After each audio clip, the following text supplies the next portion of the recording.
Hanukkah, happy Kwanzaa. You know, they always throw Kwanzaa in there for like the black community, but you never hear anybody that celebrates it, you know? It's like, I mean, I guess it's good, but I think there's a few other holidays out there. And on Thursday's episode, we're going to delve into a little bit more of the, some of the holiday attractions and Christmas vibe from around the world. Just a couple, though, in advance. You know, in South Africa, they eat fried caterpillars this time of year. And that's a delicacy. And I've actually had those in South Africa. I've been there, and I've had those treats over there, them crawling treats. And over there, something, here, I mean, in America, animals get more rights because we don't need them as much, Animals get extra rights here. You might see two gay dogs getting married here in New Hampshire or over in Albuquerque. You might see a couple of gay Dobermans out there, doing sex and looking for ring shopping. You might see here in Beverly Hills, you'll see, last year they had a famous Bichon that a lady tried to get a nose job for a Bichon just because, it wasn't appeasing some of the selfies and stuff she was taking. For her, it wasn't good enough. And you'll see someone out here with sometimes like a tender man, with a veal, but like a baby goat that he rescued or something. And now he's walking it over there on Santa Monica Boulevard or in West Hollywood. But that's just because you don't have necessity for the animals here. You get up into Montana, you get up into Mississippi. They got people. They see a deer, they're going to gun it down. But they're going to eat it. They're not just they're not just drive-by shooting animals. They use them. The animals are of necessity. And when you get out there to Africa, you get out there to the big black continent. That big mysterious. That Mother Earth, and that thing is just the damn womb of the world. If you haven't been to Africa and looked into an African man's eyes, that's where they got the idea for Lion King. If you haven't, look, I think I've been to Africa maybe 6, 7 times, and you look into a Kenyan man's eyes, you can see the beginning of humanity. And I know that might sound wild to you, but their eyes just go so much deeper than a lot of the eyes here in America. Because we got new eyes here. This country's only been around for so long. But you get into the depth, into those, visual swimming pools, those wading waters that are sitting in an African man's skull.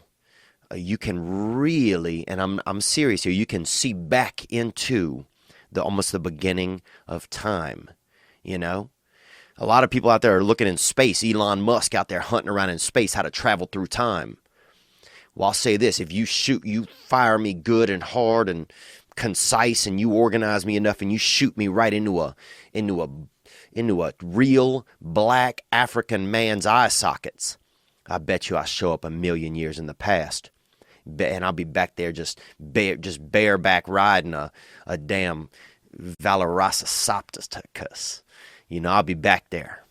I'll be back there on one of them snackadactyls, And those are beautiful animals that only eat snacks. Imagine that. No meals. Lunch, dinner, breakfast, brunch. Fuck all that.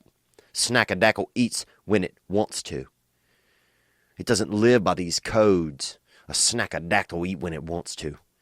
Other people sitting down for dessert, a snackadactyl break out a bowl of fucking cereal at 4 a.m. Because that's how they behave. But anyway, Africa, they eating caterpillars over there. It's a tradition, and that's real. In Sweden, they got that Yule goat. In Sweden, notorious for the Yule goat, Oleboke. And I met a couple of Swedish girls when I was in Europe one time, and a buddy of mine, a Dominican fellow, tried to get me to sleep with him. They may have been, by American standards, we were young, they were young. I'm going to leave it right there. Everybody was of, kind of just, fresh ages. But I told my buddy, I said, I don't know, man. This seemed like a reach, It seemed like a reach if this girl don't know who the Black Crows are. That's where, they're like, what age is too young to make love to a woman? I'm like, if she don't know who the Black Crows are, that's why I at least gonna reconsider. I'm gonna phone a friend, before I dig down into some young territory. But that girl told me when I met her that oleboke, I believe was the Swedish term for Santa Claus. But Santa have the Yule goat.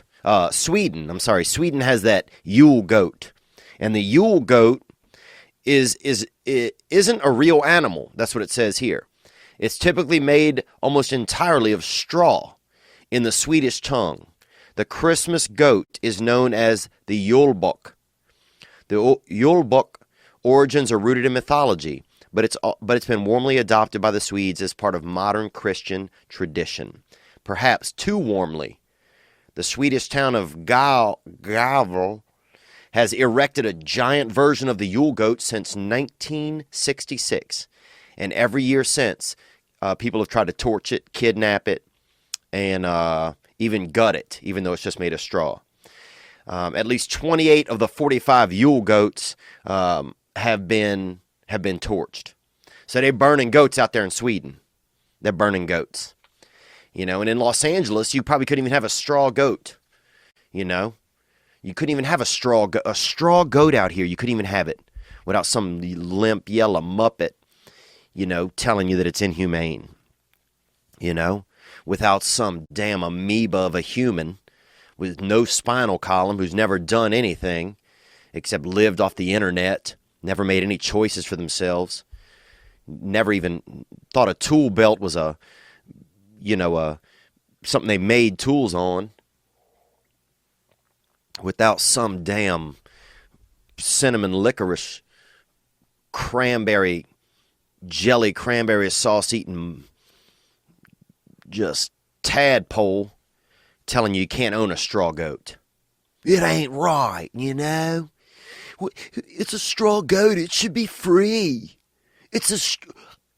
What about, it's never going to find its straw parents. Hush it up, guy. That's not a real thing. So those are some things that go on in the world, and I'm going to get into more of those on Thursday's episode, just examining kind of Christmas around the world, and just what it means to some people, and what it is, and I've just been fucking stressed, man. I've been stressed out, and to be honest, a lot of my stress is coming from I've just been being lazy.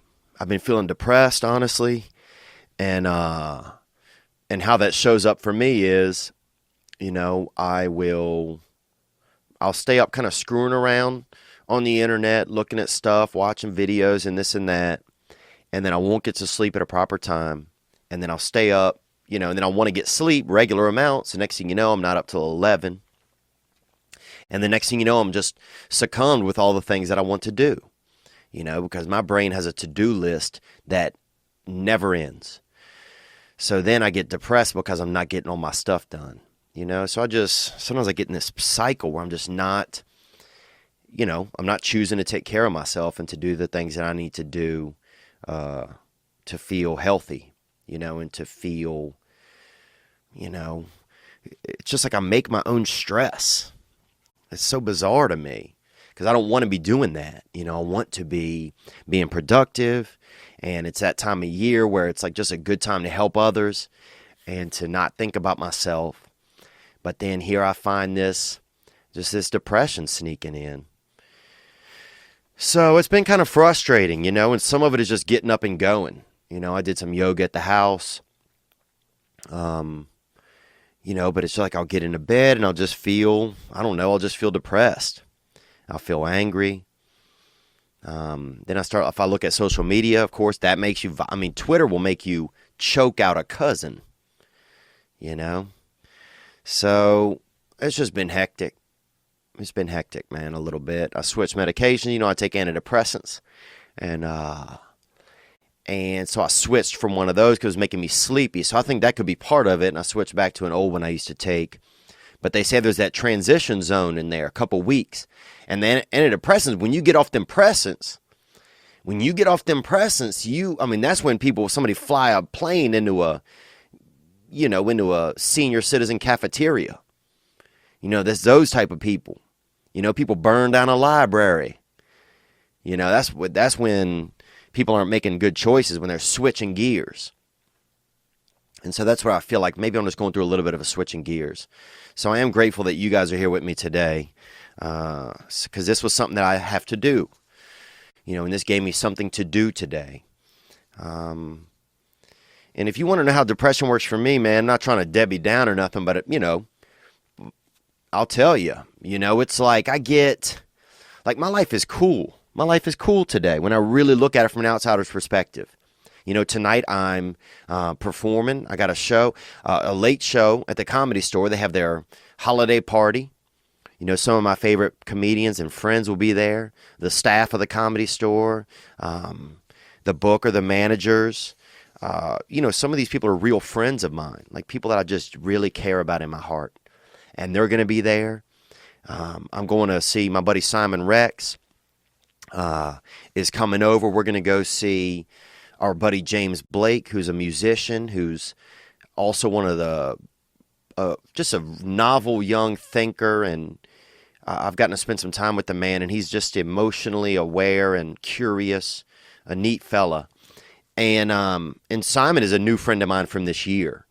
When I look back, I'm just so grateful to have new friends. So there's a lot of things just are obvious in front of me that I get to do that are fun, But still, I wake up this morning with this feeling like I just don't have any purpose.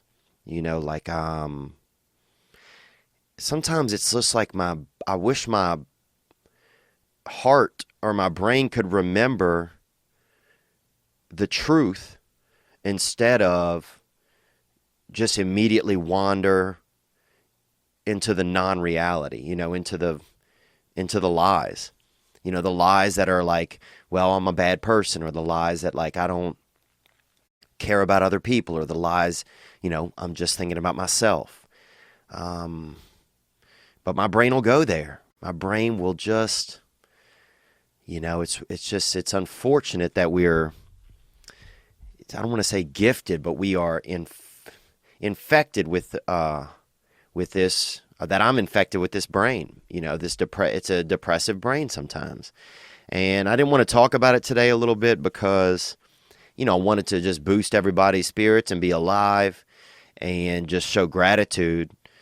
But that's okay. I can still show gratitude and be excited about certain things, but at the same time, be honest about, what's going on. So, thankfully today I finally got up and out of bed around 1. I didn't get to bed till about 3, but I got up in bed around 1. And a lot of it was because I had to do the podcast. I had to prepare. I had to get ready. I got a producer came to help today, Chris Perez, Latino fella. And he coming in here with these Latin ideas and stuff like that. Them piñata junkies, they out there. So, and I'm coming in half Nicaraguan. So we got that root, we got that Spanish root a little bit. So I had to get up and show some excitement for that.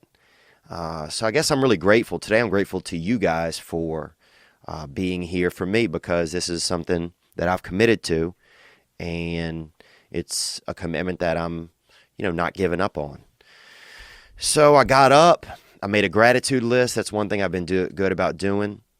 I'll just list off 10 things that I'm grateful for, and it can be anything, from, just getting some rest, or, having teeth, because you see some dudes that are just missing grill work, some dude that's, he got the, his grills look like it's took on some strong propane a couple times because he blew a couple of pieces out, and I get going. And now already I'm kind of feeling better, honestly, since I just kind of said that to you guys. Really, in my chest, I can just feel a little bit more excited, a little bit more, a little bit more free, because it's just like this prison that sometimes just, I don't know, I can't even explain it. It's like, because I haven't really been that depressed this year.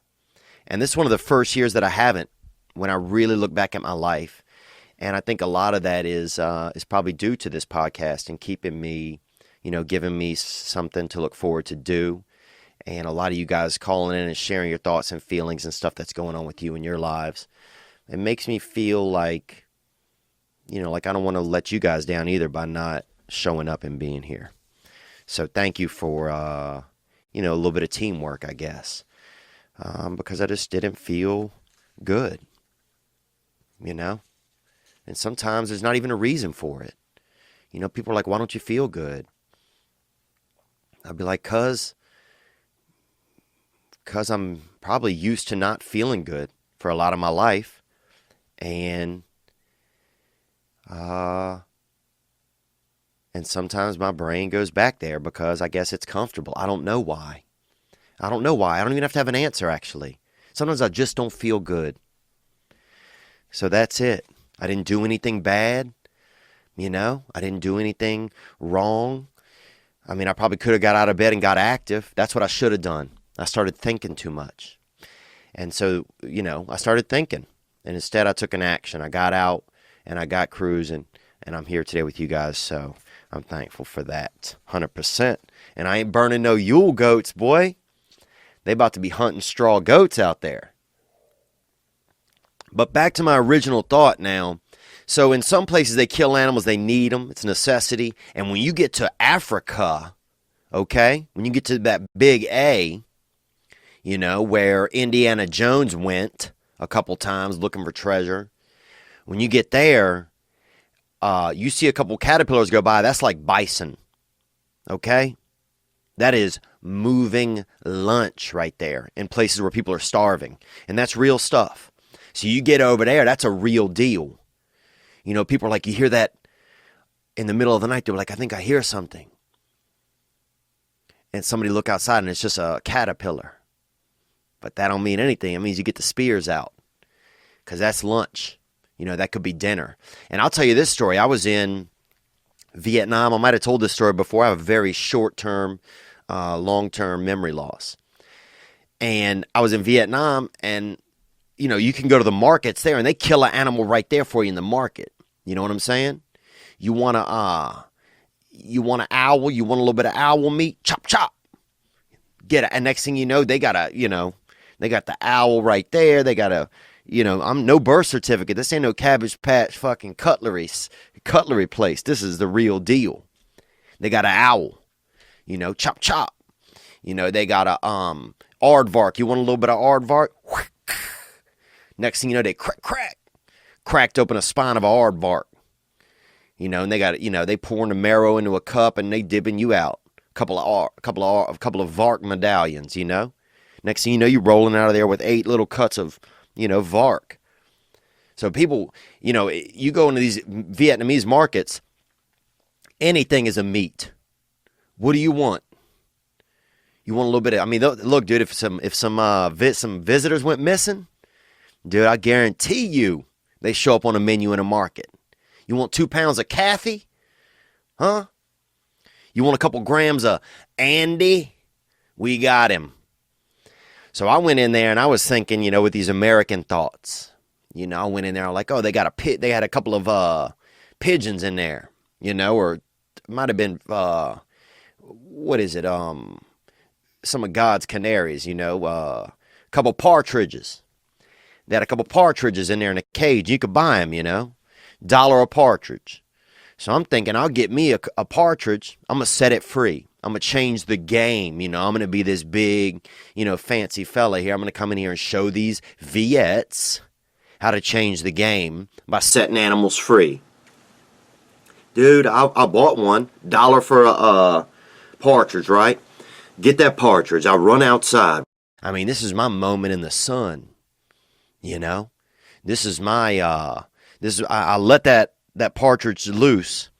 Man, I tell you, immediately 8 different Vietnamese people jumped on this partridge.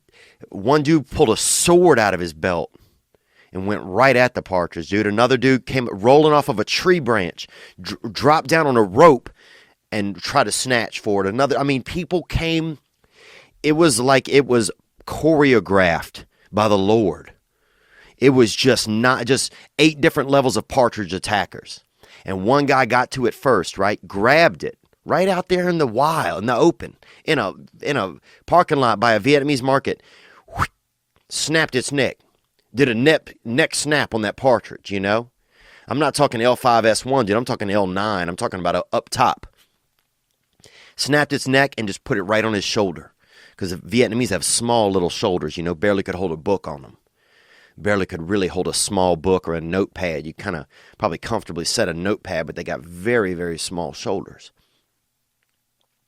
And he walked off. And that's when I realized, wow. Yeah, animal rights, definitely.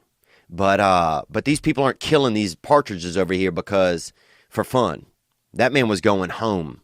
That man was going to have Thanksgiving dinner or whatever, you know, Vietnamese holiday supported a meal. That man was going to feed his family. So I guess if you got a meal, man, get your meal. You know I'm going to go over to Mississippi this year for Christmas Eve. I spend my Christmas Eve in Mississippi, and you know that somebody going to be sharing up a rare meat over there. You know? And I will find a way to get a little bit of dove or some venison. Or hell, if they had vark, I'd have a slice of that. You know, I don't know what they'll have. You know, turtle. You know, a little bit of horse or something. Whatever. All right, let me get into this. As always, thank our charter sponsor, Gray Block Pizza. Gray Block Pizza, you know where it is. It's on Pico Boulevard, heading towards the beach in Los Angeles. And if you want a slice, you want something treaty, go to Gray Block Pizza. I'll name a pizza they have right now. The Deep Cheese. And I got deep and cheesy on that read. Also, if you want to know why movies aren't good anymore, and this is, if you don't believe it, then you're wrong. I think, anyway. Actually, I don't even know. Some people maybe, if you like Marvel and all that movies, and that's just what you like, that's fine. But I like a little bit of more. I like a little Shawshank, you know? I like a little bit of, what other movie do I like? Castlevania. That was a video game, but I like something a little bit more. Got the dark arts pending. You know, I like Bridges of Madison County. I like Field of Dreams. I like a movie that's got a little bit of touch. You know, I like a movie that reaches down your throat and just kind of plays with your heart a little. And that's what I like. And I find that a lot of the films aren't entertaining anymore. And it's because there's only a couple of studios making films these days. It's so limited. It's so specific. You got to go through. Why are Seth Rogen and James Franco doing a movie every 6 months? Because it's a formula. And only, you know, the studio will just work with these guys. They know we put in $100 million. We're going to make $20 million. We're fine with this model. We don't care. That's why we have to care as consumers. And now we can with LiveTree Adept. Go to livetree.com because LiveTree is changing the entertainment industry by creating a new platform called Adept. The public, us, will be able to fund what they want to watch, own what they help produce, decide who's in it and what goes on through the processes of content creation, funding, and distribution. That's like, imagine FanDuel, but for the entertainment industry. And I know that's just my own description, but that's what I'm telling you is that you can own what is being created and you can have a say-so in who creates it. Go to LiveTree, LiveTree.org. Actually, go to livetree.com, livetree.com. And we got a couple new shirts up. People have been asking for them. We got this past weekend Onward shirts up on theovon.com/store. And a lot of people have been respecting this hair. It's been coming in this year. You know, it's the one thing sometimes that makes me feel a little bit different or a little bit unique. And we got a shirt up special on that. And it says, you ain't got the balls to grow the falls. That's what it says. And it's got a picture of that sweet gender-neutral hairstyle that's flowing off the back of my own head right now. And this is gender-neutral because you want a job today? You want equality? Well, I'm going to be a living example of equality because I'm gender-neutral out here, all right? I'll do it. I'll fold my nuts into something if you want to contest it. I will fold my nuts into do some or a vajami. I'll do some vajami and fold my nuts into something because I'll come across. I'm coming across. Because we gotta stick together. If you gotta be a lady at some points, you be a lady. Sometimes I want to be. You don't think I want to be a big, beautiful woman sometimes? Get a cutlass and straight up chill. Eat some lemon cookies and breastfeed something. Then you're dead wrong. Dude, I'll breastfeed a damn adult, boy, with a lemon cookie in my jaw.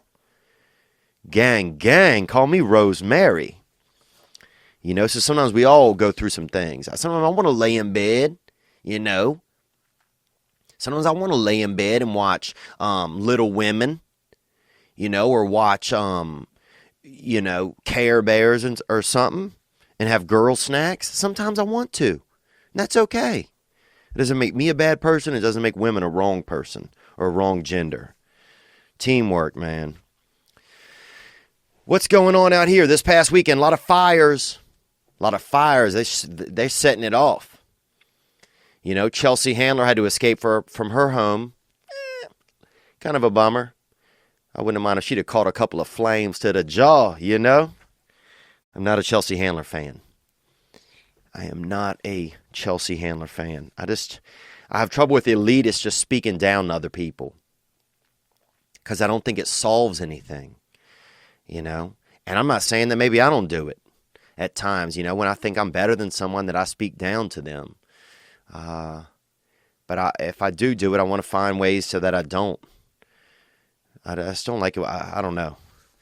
That bitch just burns my balls open sometimes. But you know what I do? I pray for her. Swear, dude, praying. Just because I need to get that. If I got that hate, I have that anger in me, I got to let that go. That's not going to do anything for me. That's my issue if I got it. But I swear, some of these disconnected people, I'm just like, are you serious? Do you know what it's like to be a human? Do you know what it's like to have any sort of struggle in the world? Just sitting up in your $1 billion perch, telling people. The California wildfires, they got a video of a man chasing a rabbit out there. And, dude, if you ask me, the rabbit's trying to get away from this man. That dude seemed like a straight lurker. He's out there catching bunny. That dude is out there catching bunny, dude. That rabbit tried 3 times to get away from that guy. And both of them, one of them seemed they might have been a little bit tender. Coming in a little bit soft in the thighs. One of them seemed like they might have been a little bit, like they might have just, you know what I'm saying, man. One of them, they seemed like they might have been, you might be able to find them on Grindr later. Little Larry or little Lance or little, even the rabbit, maybe. The rabbit looked like he was trying to maybe hop into some things. But there was a lot of fires, man. I woke up to that video. I know everybody saw it, the one where the guy's just driving, and there's the 3 road markers, or the green sign, and you just see the hills just roasting in the difference, like in the distance, like just like a little baby Mordor happening. And that's no joke. That is probably 3 miles from my house. So it was close, man. A lot going on, a little bit of smoke in the air. People wearing masks, though. Come on. I see a lady at the supermarket got a mask on. Some just air muppet. You can't handle a hit of air? Take a swig off of some air. Dude, I remember when I was growing up, they burned everything in the ditch. Dude, if you didn't want it, or you didn't want somebody else to have it, burn it in the ditch.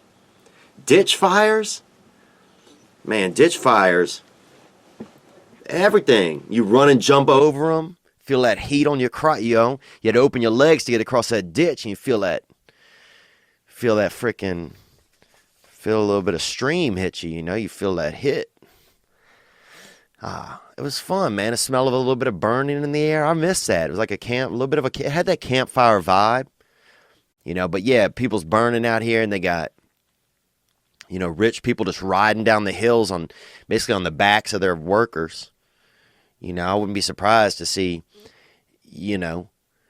Rosie O'Donnell just surfing down the hill on the back of a Latino yard worker, Esteban, Plank, because I got to get down this hill. But yeah, it was taking out some of the rich. The fire's hunting the rich. You know, what's going on? What's going on? But that man trying to get that rabbit, that seems very questionable to me. It seemed like they either knew each other or one of them had ulterior motives, dude. Y'all just happened to meet up on the side of the road. Whatever. What else? Small town in Ireland proves that not all air pollution is bad.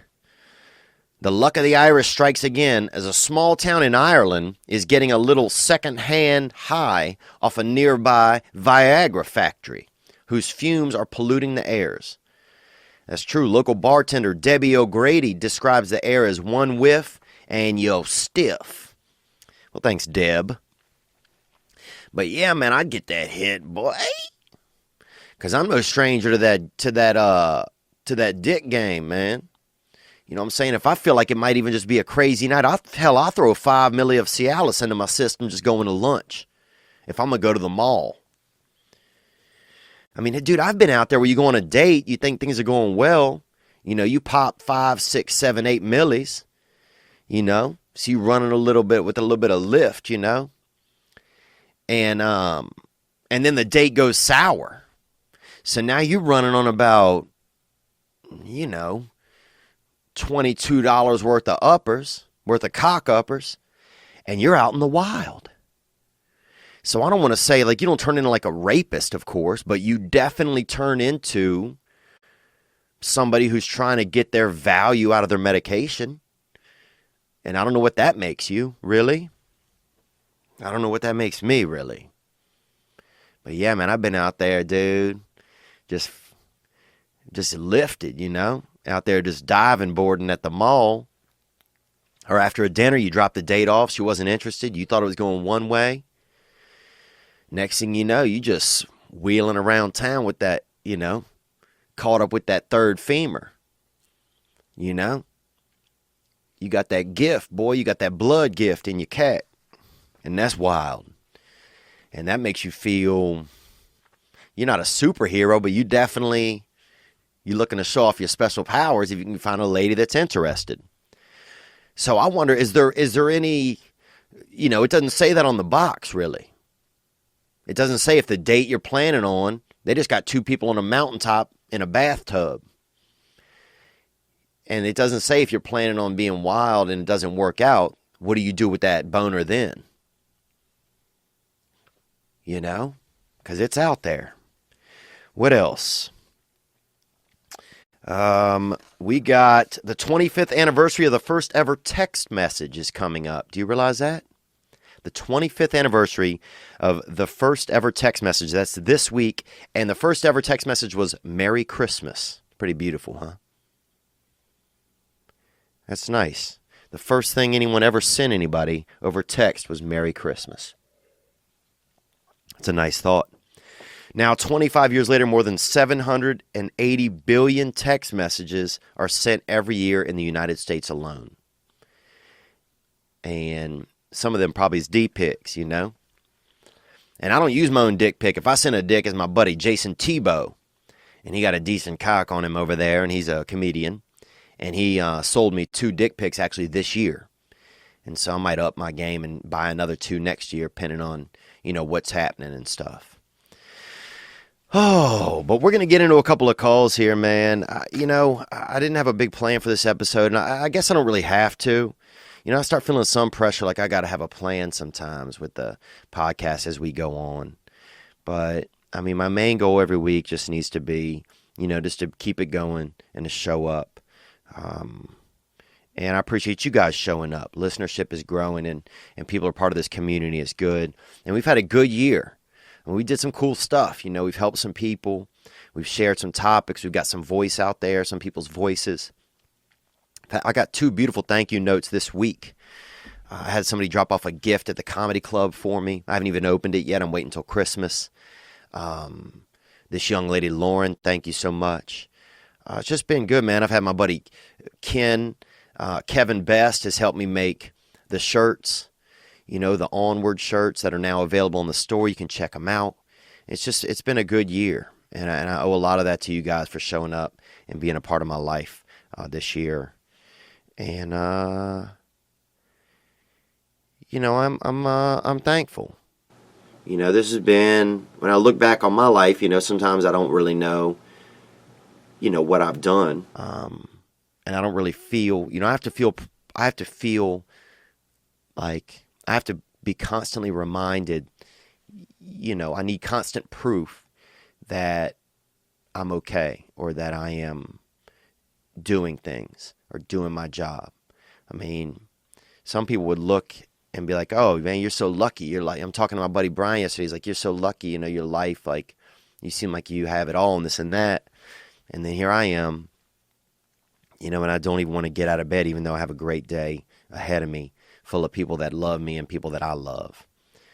And, so that's maybe some of what we're doing here for each other, And I think we're going to try to get back to, I'm going to listen over the holidays and listen to the different episodes from the year and see what worked and what didn't. And I'm always open to you guys' constructive criticism. Always. We're trying to do this shit together, whatever it is. So make sure to, hit up in the YouTube comments or whatever, and thank you guys. Now, I will say this. We had a call last week 2 weeks ago from Adam, right? I'm going to replay Adam's call because Adam called in this week and was not happy about the responses that we gave him. Let's hear some of the replay from Adam's original call about pornography and gang banging in-house. More. Hey, what's up, Theo? My name is Adam, and got a little question for you. Maybe get your thoughts on a little something in the dark arts that I've been. My wife, at about year 2, informed me that watching pornography was akin to cheating. Okay, so Adam's calling up to get thoughts. His wife informed him in year 2, watching pornography is akin to cheating. Let's hear more. She requested that I stop watching that pornography. She wants you off that porn, okay? And so I did. But what she did for me was she allowed me to start filming us doing the nasty. So she doesn't want you watching it, but she's now okay with you directing and producing it in-house with her. Onward. Us making that sweet love. And oh, yeah, dick tricks and all of it, man. I've seen it all on the web. That's got me through, it gets me through those dry spells you run into. So anyway, the dark arts part of this comes in with me. I kind of want to film her banging somebody else. Okay, so you want that assassin, boy, You want that gunner. You want that hitter swinging off the, jumping off the bookshelf. You want that brother, with that erection jumping off the bookshelf and just swanning up into your wife's trap, into that pH balanced trap, hopefully. Let's hear more.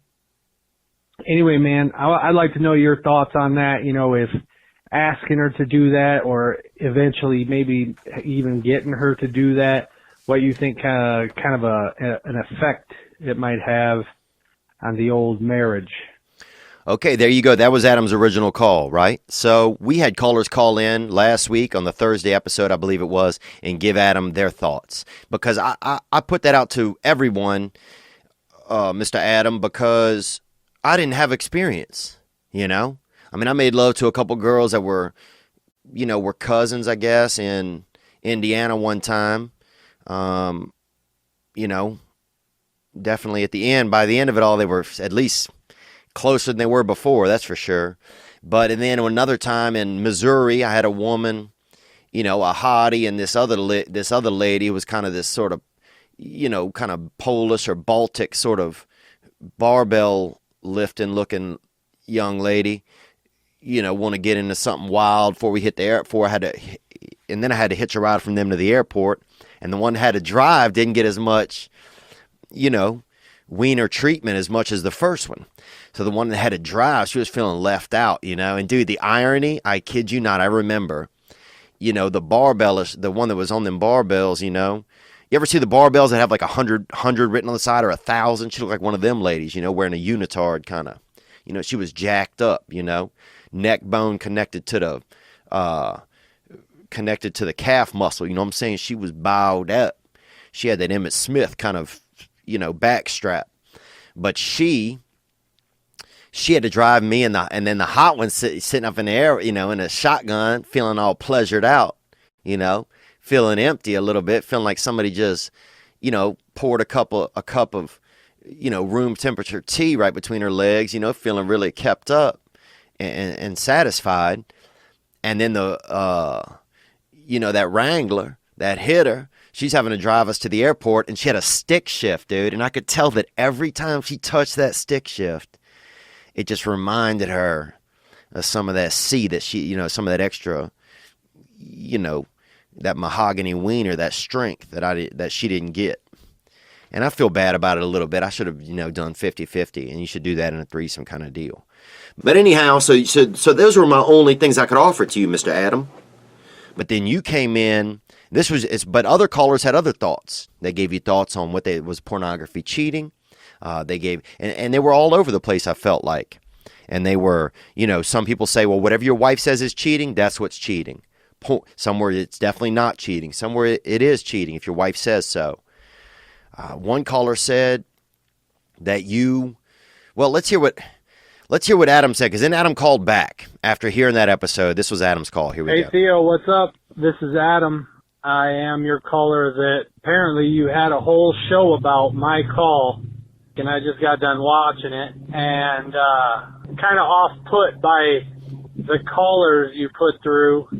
Bunch of haters, bunch of jealous haters. Dang. Adam coming in, his oven's already preheated before he got on the phone, huh? He already baking bread. Let's go. Calling in to condemn me for what I want to do in the privacy of my own bedroom with my wife. And just to dispel a few fictions that were made up about me by your callers and some by you. Okay, he throwing stones. But no, I appreciate your call. Adam, I do appreciate this call. I appreciate the response. I am intrigued. Let's hear more. Pornography was never a problem with me. I'd watch it occasionally. The reason my wife said it was akin to cheating is because she saw it on my phone one time when she got in my phone. Okay, we didn't know that. Let's hear more. I wasn't a regular watcher of it, but like I said, it got me through, a few dry spells here and there. But you had all these callers calling in, condemning me, telling me I was crazy, telling me I had sick issues and all this stuff. And first off, let me clarify some things for some people. I have a happy marriage. I have a secure marriage. Swag. My wife and I are freaks together, so it wouldn't be something that she would completely freak out about. Gang. But, you call this a safe space, and then I listen to your show, and it's nothing but just haterade pouring out your lines with all these bitter women calling. It's just pathetic, man. Bitter women? I mean, I felt like, and there were some ladies that called, and I thought that they had a female perspective for you. I don't think that I didn't find them to be bitter. I felt like they were genuinely concerned. Let's hear some more, Adam. After hearing all your calls, I decided not to talk to my wife about the whole bringing somebody else in. Maybe it's not a good idea. I heard one caller say that, it's a murder waiting to happen or some crazy shit. So you're saying you then went with their advice. Even though all these people crazy, you went with their advice. Hear more? Anyway, disappointed at the show and disappointed in you for kind of piling on with all your other retard callers. So dang, now he's counting chromosomes. Now you counting somes on people. Wow. I'll still listen to you. You're still my favorite comedian. I love what you do, but your callers can suck a dick. And he's still trying to get more sex at the end there. You hear that? Offering his own cock out at the end. Adam, I appreciate your call, man. And I'm going to tell you, first of all, I thought about this, man. I even took a couple of notes. First of all, there was some misinformation, okay, because we didn't know that your wife was a freak. You know, we didn't know that you was dating a wild cat. You know, we thought you had a smitten kitten at the house. You know, you said your wife didn't want you to, you know, or had called you out for watching pornography after 2 years of marriage. So that makes, we're picturing, you know, picturing a little Fräulein in the kitchen. She got the apron, you know, says save it for marriage on it, you know, knitted into it by her grandmother. She's, you know, we're picturing a smitten kitten. You know, she's at the home, welding homemade jingle bells. Maybe it'll be the craziest thing she ever does is welding homemade jingle bells in the garage, you know, 1 year when she's feeling wild, you know, instead of, you know, going into lesbianism after you guys have been married for 15 years or whatever. She gets that out of her system by welding homemade jingle bells, heavy bells, you know, some denoters in the garage 1 year. And that's how she gets it out of her system. We pictured that. You know, we pictured that sort of a vibe of a woman, I believe. And then also, so we didn't know that she was, you know, had that Cruella de Vil in her, you know. We didn't know she had 101 Dalmatians trying to get up in that age, you know. We didn't know she was like that. So for one, there was misinformation, and that's okay. Look, I like a freak, you know.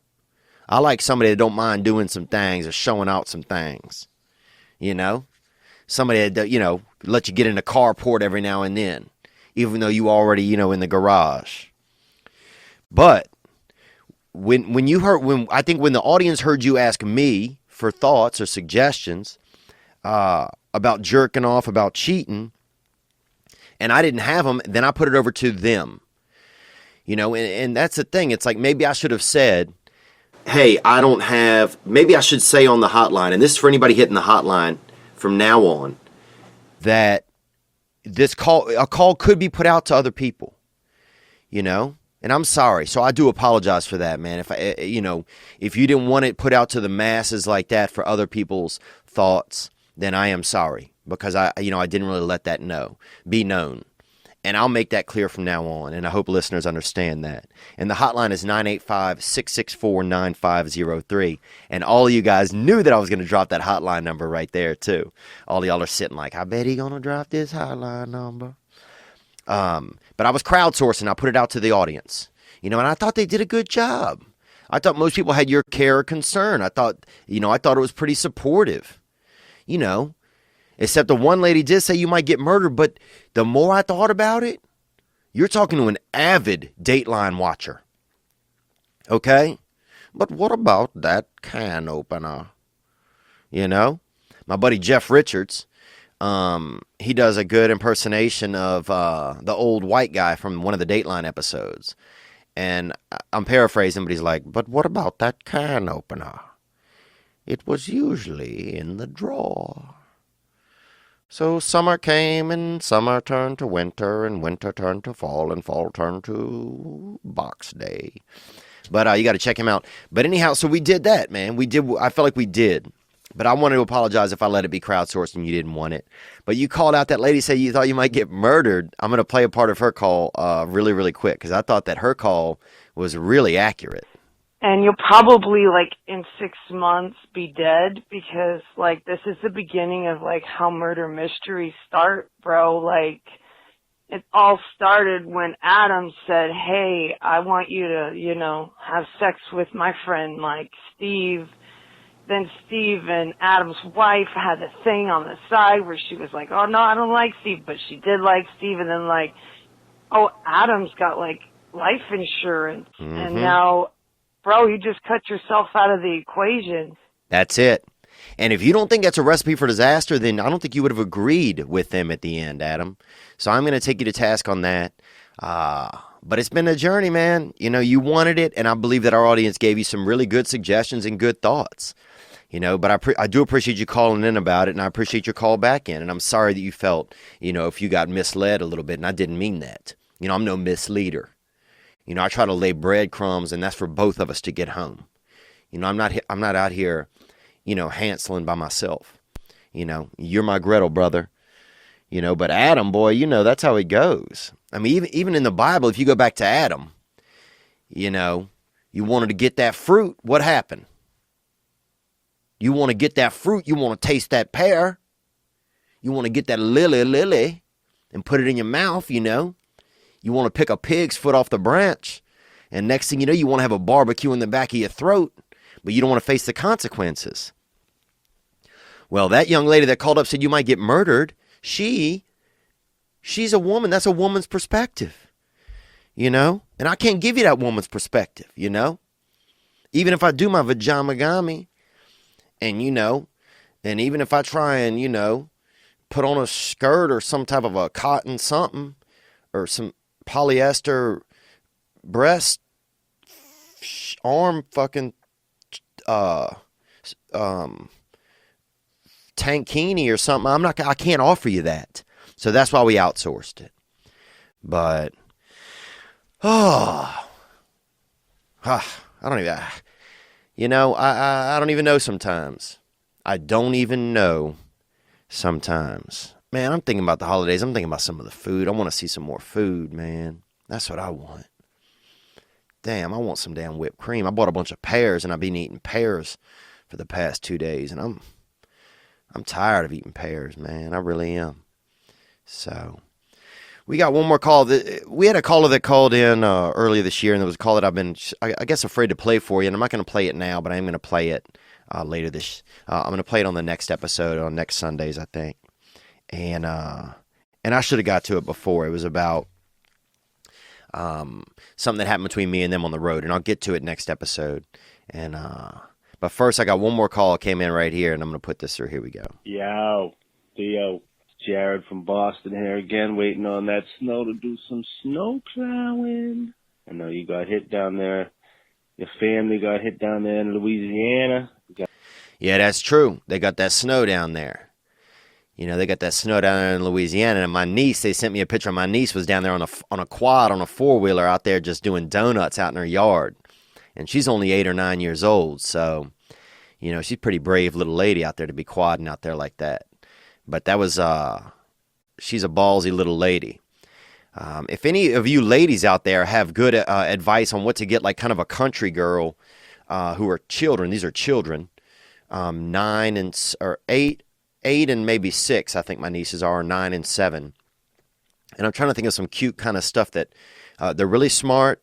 They, you know, they just like, they're kind of country girls. If anybody has a good gift or a suggestion for them, maybe email it to me if you can. And that's just Theo Von, TheoVon at mac.com, MAC.com. And let's finish up this guy's call. Here we go. You got that little God's blanket coming at you, keeping y'all nice and cozy. And I'm going to be doing some plowing, and I'm going to be doing some listening. So just want to say, God damn, you a handsome young man. Thinking about dressing you up in a little dress and a little wig. Oh, man, he trying to get me feeling special. You hear him? He trying to rearrange the fridge and take me off that busy shelf and put me in that crisper drawer. You know what I'm talking about. Taking you on a walk through the woods. Yeah, but I ain't going to show you Grandma's house.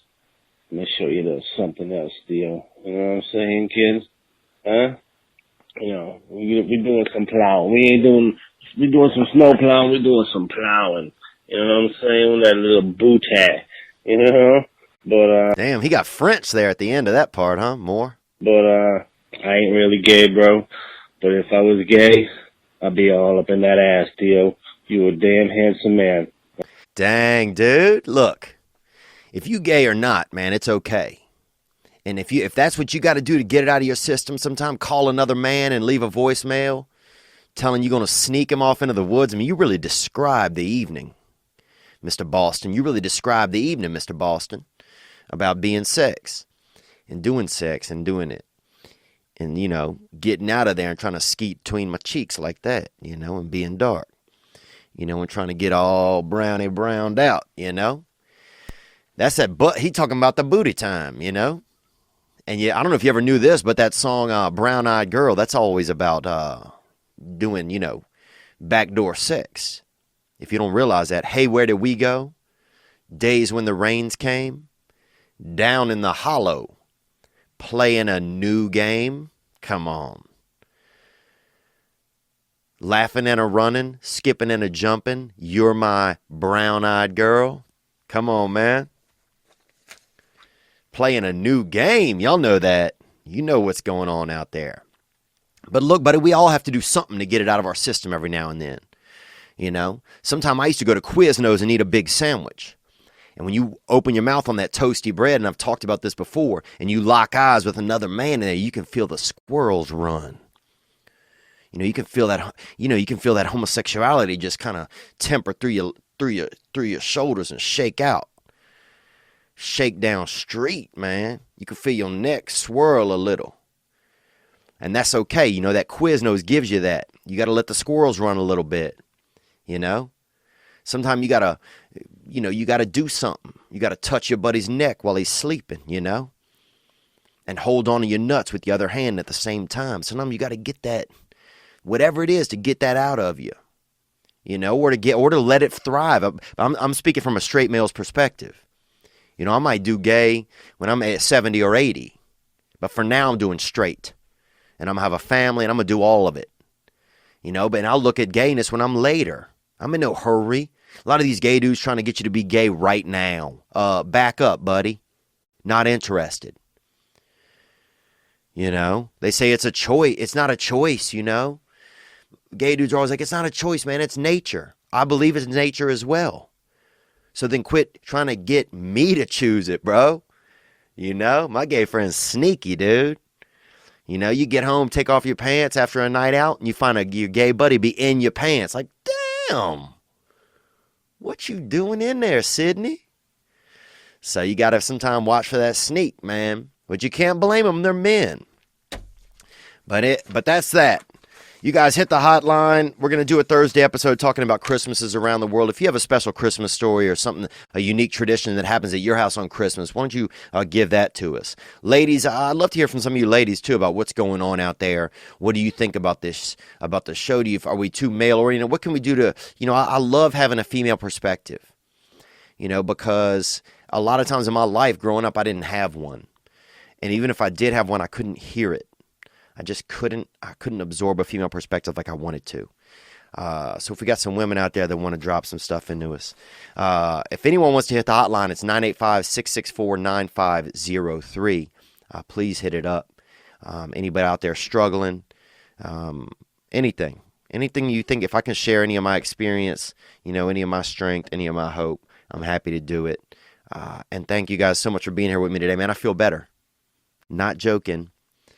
100%. If you're on the YouTube right now, you can see me. I got on a Christmas shirt. I wore a Christmas shirt just for you. And I feel better. And I am very, I want to say thank you. Because, if you don't show up for me this year, then I wouldn't be showing up for myself. I wouldn't be showing up for you right now to get this done. And that's teamwork, man. Constantly amazed at what happens when, when we show up for ourselves. Or when we show up for other people, I'm constantly amazed at what happens when, just when we connect, when we connect, it just, more things happen, and I'm happy. I appreciate it. I'm happier. I'm going to go. My buddy's going to be here in about 10 minutes. We got a little squad, beautiful crew, and we're going to head over and see Mr. James Blake. He's a really soulful musician, and how they packed all this, how they pack so much urbanness into a white gentleman, man, it's baffling. So if he ever breaks open, I have a feeling they're going to have a whole sweet family of sisters are going to come just rolling out of his rib cage.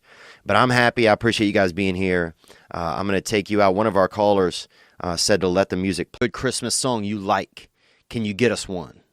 Thanks. The fans love Tiny. And then I get this from Tiny. Yo, how about this Jingle Bell? Dig, ... Tiny. And he played this riff, this homemade Tiny Sandu from the depths of the earth, from the inner canals of Mother Earth.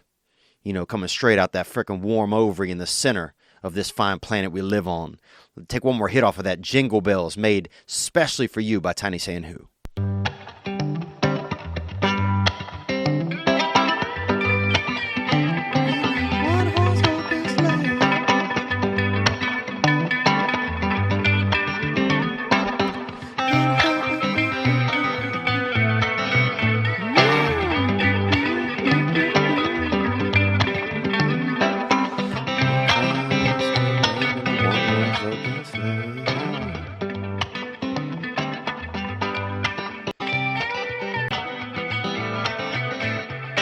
And I was just checking down the line there to see if he gives us any vocals there, and we don't get any vocals. We don't get to hear the Tiny. And people, sending in beautiful pictures and ideas of what Tiny is. Somebody sent in like a groundhog type of character. People have, sent in pictures. Somebody sent in a picture of an Indian man in a baby carriage. People have sent in different ideas. Somebody sent in a picture of like a little bit of like a mollusk with glasses on, like a smart mollusk, and a harp. If you can picture a mollusk playing a harp. And so people are sending all types of ideas of what Tiny is. And I guess to me what Tiny kind of has become is he's just become a joy provider. I mean, he's that Verizon of joy. Because we reach out to Tiny, we ask him for joy, and he sends it. And that's it. That's all he does. That's all he does. And with the year coming in, closing in, and I'm starting to think about next year, man, that's something that I want to do a little bit more of, to be honest, dude. I don't want to be out here just beating other people with my nuts, and just, bringing sharp confetti to every party I go to. And, I just don't want to be caught up in the circle of whatever the problem is anymore. Whatever's going on out there, I don't want to be more of the bullshit. I don't want to be, I just don't want to be that. I want to be that Tiny Sand who that just shows up with the riffs and drops that sweet cabbage into your ears. That just fills up your fucking ear bowls with that sexy, sultry sound soup. That sand whoo.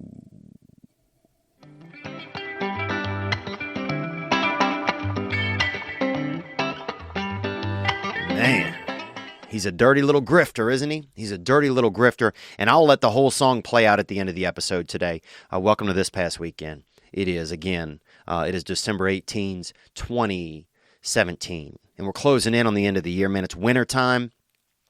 The power out at the Atlanta airport. If you heard about that, they shut it down. That tricity. They shut down that tricity. And shout out to my girl Tricity Walters, actually. They had an urban girl when I was growing up in middle school named Tricity from my hometown, Tricity Walters. And she could jump, man. This girl could jump. She'd jump over you. She would jump over you, dude, if she didn't like you. She just had springs just in her legs. She was probably damn 60%, dove or fawn. And she would jump right over you.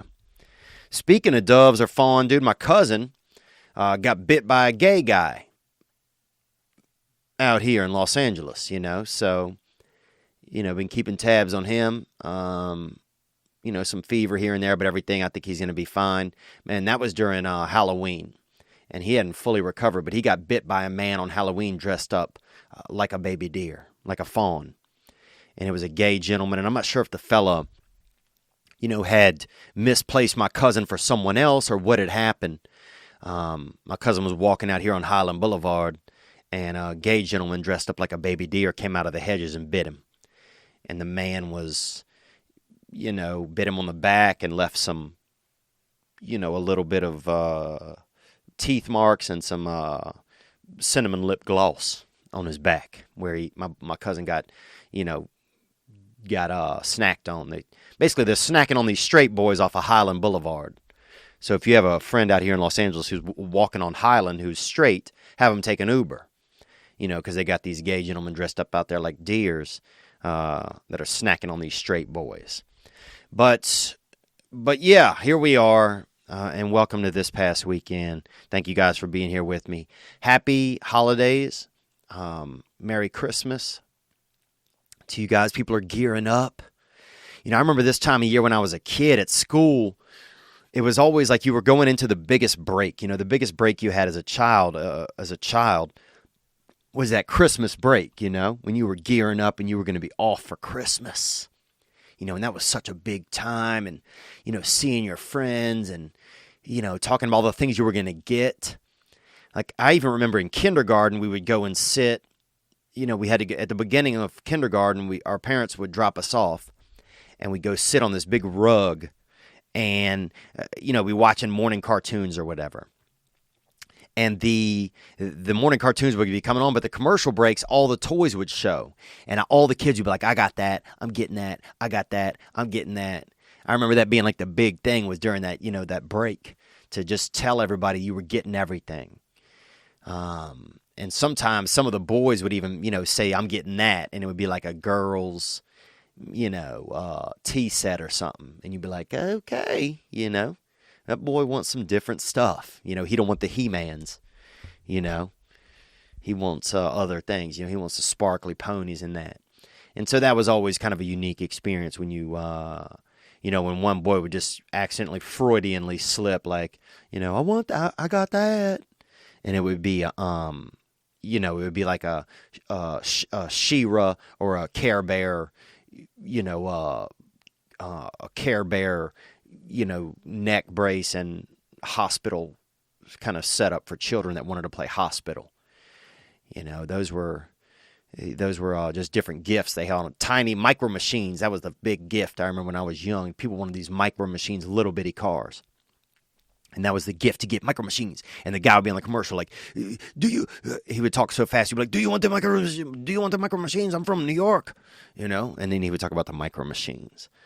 But yeah, that was fun when you were a kid, man, getting ready to be out of school. You know, it was just you know, that crazy time, and Santa was coming and anything could happen.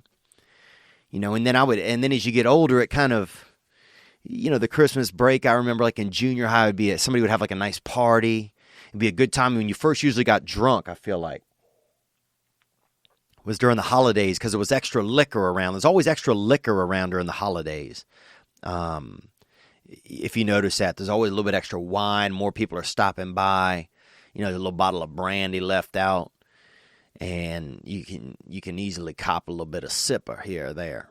You can get that hitter, you know. And I remember we got drunk one time over there in Atlanta and filled some wine bottles with water and went out there and threw them off the overpass at cars going by. And I really regret some of that behavior, you know.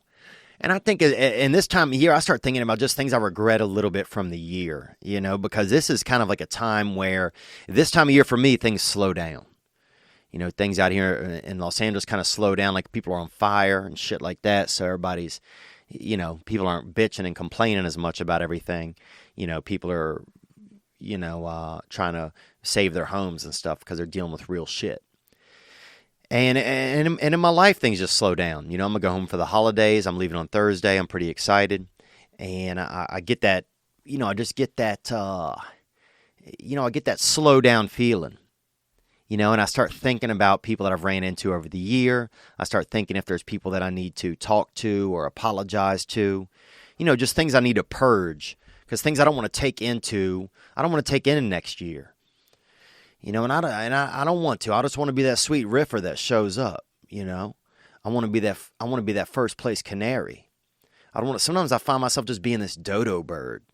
You know, I just keep carrying around the same bullshit with me, the same lies, the same ridiculousness, and it just doesn't help me. I wonder why my life doesn't evolve sometimes, and it's because it's hard for it to evolve when I got these thick brake pads made out of my own bullshit that are stopping the rotors all the time. You know, and I find that sometimes. Sometimes I just, you know, I don't, maybe I'm being vague, but it's like, you know, I'm just staying in a relationship that I shouldn't be in, or I'm, you know, it could be a friend, even like a friendship, or just you know, I'm staying in a job where I know I'm not happy. You know, I'm keeping text chains going with that. I know I don't even really have any interest in somebody. I'm just, you know, I'm just keeping bullshit alive. It's like I'm a juggler, but all my balls in the air are bullshit. And maybe 2 or 3 real balls. And that's what I'd like to do. I'd like to drop those bullshit balls and get into something real coming up. Just so I can open up more possibility for some legit shit in my life. And I know I say all the time. People comment about that. So I'm going to try to keep tabs on it. This episode, I'll see how I do. But it's, I want to be juggling real shit. So when people come up and they're like, oh, that man juggles real balls. He's not out there with these bullshit balls. He's not out there with these baloney balls, or these spam spheres. That boy's juggling beef, That boy's juggling chicken teriyaki. So I want to be juggling real meats next year, and that's one of my goals, is to just be juggling the real shit, And to get some people, it's a good time, man. You got Christmas, give out some gifts, feel some joy. Don't feel bad about yourself if you don't have the nicest shit. You ain't giving somebody sometime your neighbor, want a new hose, or they want a saw. If you can't get them a saw, you can't get them a saw. You can't get everything. I remember one year my mother didn't have a lot of money, and she got us 2-liter sodas from the gas station, from a Phillips 76 or a Conoco or whatever. And man, you think we didn't have any fun with those, boy? All day, dude, running around, shaking them up and spraying each other. And I remember mine was cherry 7-Up diet, of course. My mother was real adamant about calories. And that was some bullshit. How are you going to be poor, not have anything, but then your mother trying to keep you on some kind of a diet? Jesus Christmas. And so, I remember one year we all got 2-liter sodas, and people's running around just shaking them up and spraying each other up and dousing each other with orange drink and, that beautiful cherry 7-Up. And it was fun, man. So full of soda, my belly was just distended with soda. None of us could keep our pants on. So we had 4 children, all under the age of 8, and everybody's pants all laying next to them. Even the baby got their diaper laying next to him because we gave her a bunch of soda. When you were young and nobody cared if you filled the baby up with soda pop. Now everybody's all risky about everything. Everybody's going to die, or everything is a disease, But when I was young, sometimes you filled the baby with a little bit of Mountain Dew diet. You put a little bit of Shasta. You might top off a 1-year-old with a little bit of Shasta. But now there's so many rules. Soda will kill a baby. You're out of your mind. Dude, I knew a fucking 3-year-old growing up that could easily take down a quart of grape. That boy could take down a fucking quart of grape crush, bubbly soda. Not these little fake ass kids now. People complaining, and all their kid has, asthma. Asthma. If he can't breathe, well, maybe it might be time to shut him down. Have you thought about that? Maybe he ain't supposed to be out here in the universe where people run on air if he can't breathe. So lung up or lung out, baby. That's what I'm saying, and go back to the Lord. Because reincarnation, man, it's an easy fix. They'll patch you up and put you right back here, ready for real life. So sorry to go off on those tangents there. But I'm feeling frisky, man. I'm feeling wild. I'm feeling excited. I get to see my family this week, My niece got a new rabbit. They got a show rabbit over there I'm going to go see. My mother, I'm trying to get her a couple of goats for Christmas, and she doesn't want them. She doesn't want the goats. And so I'm stuck with this dilemma, like, what do I do? Do I get my mother these goats? Because here's the thing. I know that my mother loves goats, and she won't ask me for them. In fact, when I said, would you like some goats? And I'm talking 2 goats. I'm not talking a bunch. Because here's the backstory. My mother always wanted to have a goat farm. Because she likes, natural animals. She likes natural, milk and all that. So she's thinking, she'd like to farm a few goats, have her own goats. But she's always, I'll do it later when I have more land or when I have this or that. but the thing is, those times might never come. And so I start worrying that, that my mother's going to be afraid to ask for things that she wants because she thinks it's going to put a burden on me. But that her dreams or whatever, even if her dream is something little, like having a few goats, that her dreams aren't going to come true if she don't have them goats. So that's where my mind is at. It's like, man, I want to get my mother these goats, but, but she says she doesn't want them, but I want her to be happy. And I really believe that this would help make her happy because it would kind of help her achieve one of her dreams of being a goat owner and having, being able to have natural milk out of animals at the house, but that she's afraid to ask. So it's tough. It's tough to navigate that. It's tough to, do I get my mother something just because I think that she wants it, because I think it would be helpful to her? Or do I listen to her when I asked her, do you want any of, would you like a goat? And it was just going to be one goat, but the thing is about goats is you can't leave them alone. Goats are like, they're like, goats are like, goats just don't want to be alone. Goats are not singular animals. You'll never see a goat usually out by itself. If you see a goat walking down the road, you usually see 1 or 2 goats, 3 goats, more. But you're not going to just see one goat out milling around fucking hitchhiking. That's bullshit. Because goats like to have a friend. They get very, very lonely. And I just thought it'd be nice. My mother could look out the back porch and see a couple goats out there. And I know it would bring joy to her. But I just worry she's putting off the things that'll make her happy because she thinks her life isn't ready right now for them. But then, is our life ever going to be ready? Is her life going to change that much in the next 10 years? Where she's suddenly going to live on a big ranch and have room for animals? I don't know. But it's just tough. I don't know. It's like I want to be helpful, but goats really can kind of take care of themselves, I think. I'm going to do a little more research on it. But yeah, I remember my mother got us some 2-liter sodas one time when we were young, and we had one of the best Christmases that we ever had, shaking them up and spraying them out, and just getting that whole body's covered in soda.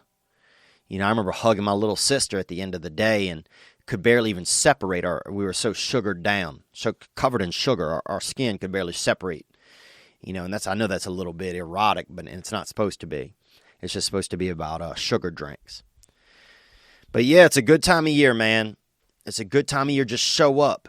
You don't have a gift, show up and say, look, I don't have a gift, but I love you. Hit somebody with that L-bomb, Instead of drawing a dick on somebody's head when they're passed out, won't you draw write love you on their forehead? Send them back out into the world, sharing the message. So, also I heard that a couple of guys made it over to Gray Block Pizza and picked them up a hitter. Because that's where you get it at, man. Gray Block Pizza, they got it all. And that's over there, GREYBLOCK pizza.com. They got calzones, salads, and they got the salad pizza. Oh, you didn't think that a pizza could be green and fancy? And you might even find a rabbit hopping through it because it's that vegetable-ish? Well, you're dead wrong. They got the salad pizza over there at Gray Block. But what's going on in my life, man? This weekend, what did I do? I just did, I did some comedy sets. I'm recovering from this surgery. So I got this surgery last week. And I know you can probably hear that I sound a little bit better this week. And so I got this surgery last week where they go inside of not your brain, but into your face. And they widen your breathing canals. So if you hear me right now, man, I'm taking a real hit off the world. When I inhale, man, I mean it. Whereas before I was like, a little bit cranky. But now I'm 100%. When I'm taking that hit, I'm getting that hit. And so that's what I'm feeling. I'm feeling just more lively, more vibed up. And but it's been a tough week, man. A lot of fever. I think this was a tough week to be a little bit sick or feeling odd because, the weather's changing and people are getting nervous and all that kind of stuff. And so my whole brain, they go in there and they chip out. So all week, man, I'm clearing my throat and I'm bringing up pieces of I'm bringing up memories from when I was 9. They're getting in there deep and they're getting that nast and they're blowing daddy out. But it was an interesting weekend. I saw the video. I know people have seen the video now of the F-18 fighter pilots. They had an alleged alien that these guys caught on video, not caught in real life. And it's interesting. You know, you got this video of this alien ship, vessel, going against the wind, and the winds are supposed to be like 100-something miles an hour. But now what you don't know is, I mean, just watching the video, it's like, were the pilots' voices dubbed in later? Is that real? It just, how much of it is real? You know, because these days, anything can be made. You know, anything. It's like everything out there, and most of the stuff you see out there, you know, a lot of it's bullshit. You know, like, remember when those videos came out? It's like, oh, watch what happens with this when this homeless guy doesn't accept $1, you know? And instead, he does break dancing or something. That was all fucking fake, dude. All that shit, they found out all those videos were fake, you know? This guy, Fusi, was making fake. And so you look back into some of this stuff, and you're like, now when you go back and watch a lot of those videos, you know? Watch what happens when this black baby doesn't know that he's black, you know, because he's blind. And, you know, he gets treated perfectly at the mall. And you're like, well, what the fuck is this about?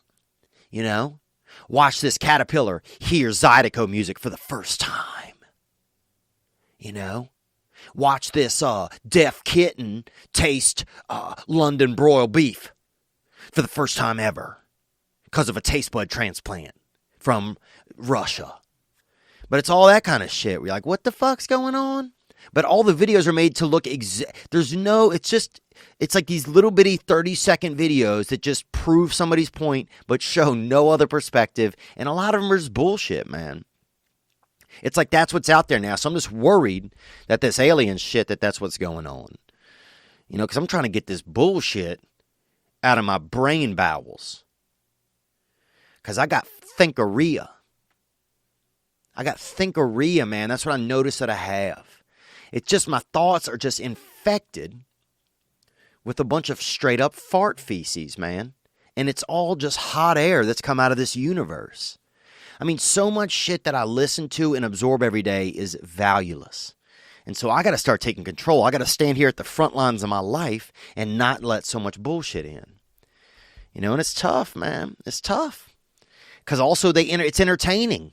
That's the thing. It's like, watch what happens when this guy with 0 legs and arms, you know, watch what happens when somebody sets a piece of steak on his back and he's laying on his stomach on the street, on the sidewalk. Watch what happens when somebody sets a fresh steak on his back. And then you watch, and instead of the guy, like, you know, just leaning back and eating the steak off his own back, he pulls it off his back and gives it to climbs a tree with no arms and legs into a bird's nest and give the steak to the birds. And you're like, oh, okay, yeah, sure, that's what happened. And then it's like, don't be alone. You know, white people suck, you know. Then that's what the video, and you're like, what the fuck is this about? You know, it's just you know, all the videos are just made to look like, it's like, hey, guess what? This exactly, you know? It's just, man, there's a lot of fucking bullshit out there. Because the truth is, if a man out there with no arms and legs, the only person I've seen out there with no arms and legs is doing all these shows, actually. I saw him perform at a church about 8 months ago, and he does these shows where he travels around the country and performs and does, like, inspirational speaking. So that's the reality, you know? That's the reality of it, is that a lot of these people out there doing shows, they're not out there fucking trying to eat steak off their own backs. So you just got to look at you got to look for the reality. And that's what I'm trying to do these days, man, is look a little bit more for the reality. So pretty good weekend, you know. Bitcoin, everybody's up into the Bitcoin, and you might know that I got, you know, some of you saw on my Twitter, I'm going to be in a film we're taping next spring, late spring. It's called Bitcoin the Movie. So I'm pretty stoked to kind of see, you know, what that'll be like, assuming that it goes through, you know, all the paperwork's done, but we got to get there and see it happen. But Bitcoin is out there right now, and I just urge you guys to go cautiously. You know, I remember when they came into my town when I was young, And they had glitter mining, and people were investing in glitter mining. 1,000 here, 2,000 there. And me and my buddy Chucky Mann each went in 1,000 in the glitter mining. They had the brochures, they had sample glitter, you know. They had rock, glit rock, and we were sink, line, and hooker. And then turn out bullshit. Glitter's manufactured, there are no mines. All cat shit. Grade A, deep, not even realistic, George Orwellian fictional bullshit cat shit. And then we lost our money. So you just got to be careful out there. You don't know what's actually going to be realistic, you know. I think this camera's not really focusing that much. So I want to tell you guys about some dates I have coming up. January 11th through the 14th, I'll be at the Brea Improv. So that's one thing. January 18th through the 20th, I'll be at Jacksonville at the Comedy Club. And I'll be at the La Jolla Comedy Store. And that is January 6th. That is February 16th through the 18th. So those are some dates coming up in my universe. And I'm feeling a lot of feelings, man. I'm feeling a lot of... one thing I want to do, like I was saying, is get some things off my chest before this year turns. And one of those I'm going to do right now with a call. You know, this call came in many months ago, and I should have got to it. And I don't know if I didn't because I was ashamed or if I was... I don't know what some of my thoughts and feelings were, but I want to get to it now. And here we go. All right? What's up, Theo? I met you in Dallas, the Improv Addison.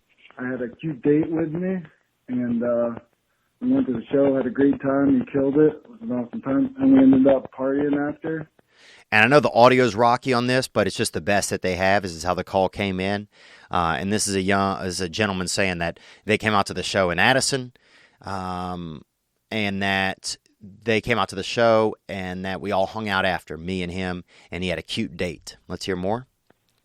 I'm pretty sure you remember us. And I do remember.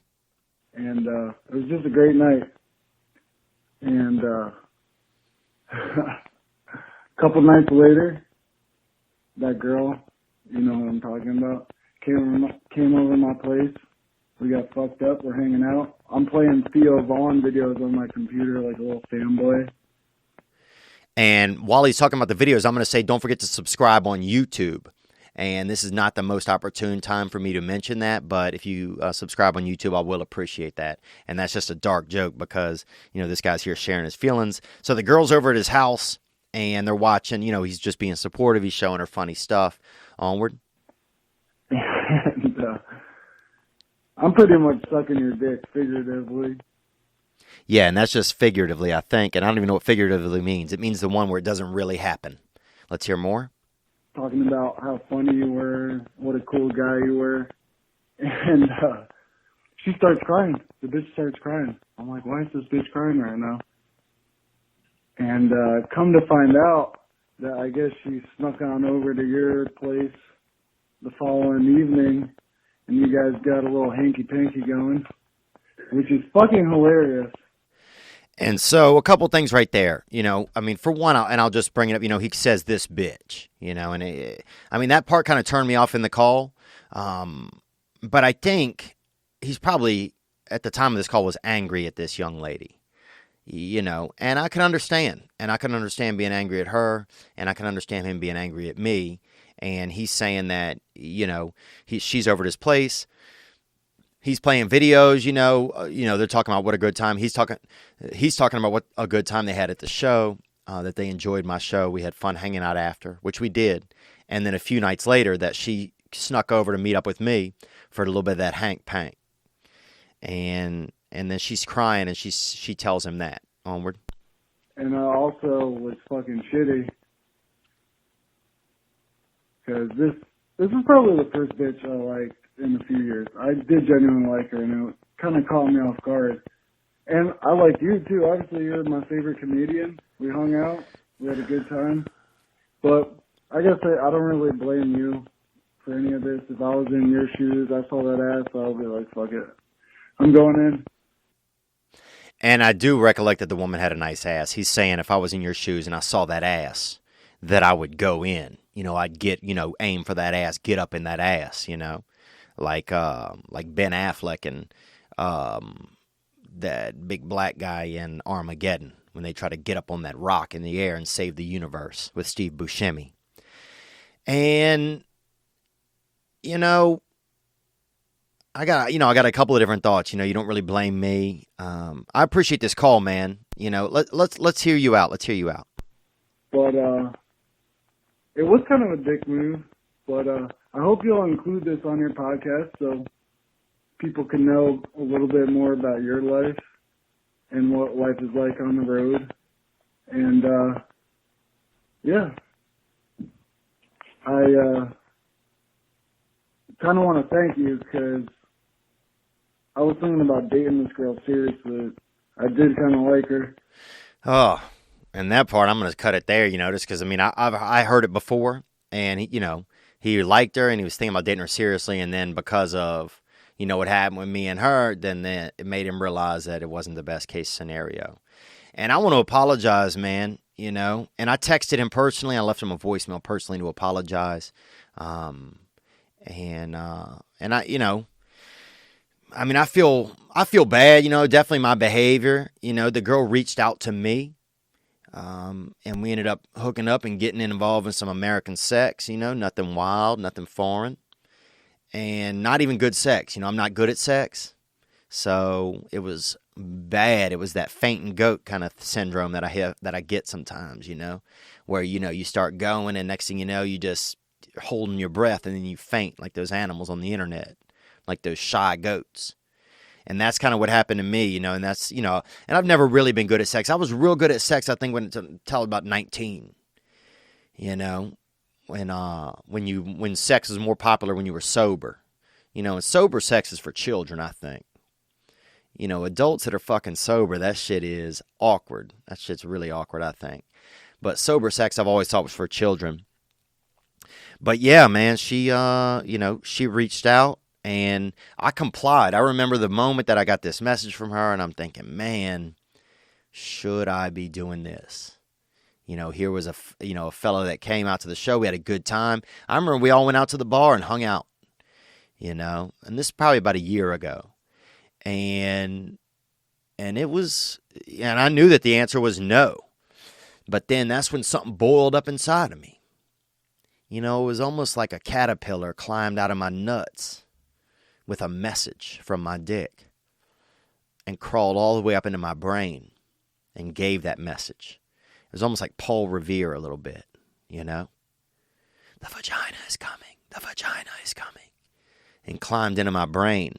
And once that Paul Revere, that catapult got into my brain, I couldn't relax. I couldn't fight the message at that point. I couldn't stop myself. And that's just, it was a series of reactions then. I'm texting with the gal, and I remember almost not really spinning, and she was a beautiful girl. And I'm just sorry, man. I don't know if I'm, just going in circles here. I'm just trying to give a little bit more background to the story. But I'm sorry. I shouldn't have done that shit,